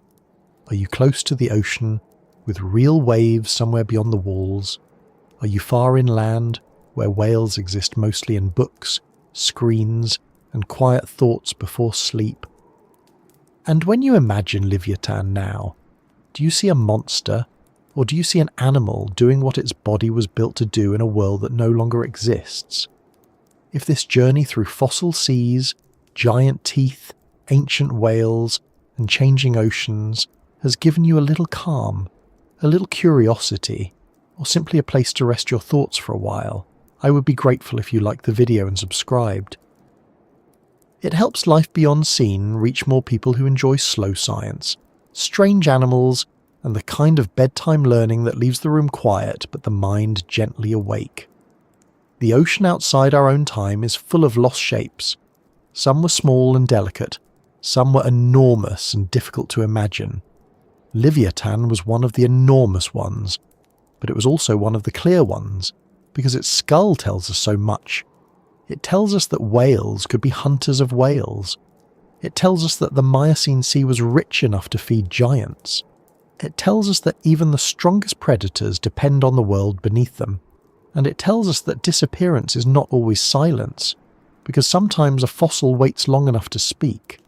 Not in words, of course, in teeth, in bone, in a jaw lifted from desert stone, in the careful work of scientists.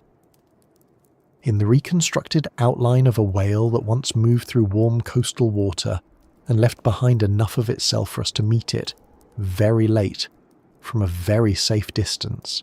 And now the ancient sea can fade a little. The sharks can sink back into deep water. The smaller whales can move on through the current. The birds can become small marks above the surface. The desert can return to stillness. Livyatan can close its great mouth, turn beneath the water, and pass out of view, not gone from the story, but no longer rushing toward us. Sleep well, fellow traveller, wherever you are tonight. The giant whale is far behind us now, held in stone, held in science, and held in the quiet space where old oceans become thoughts before sleep.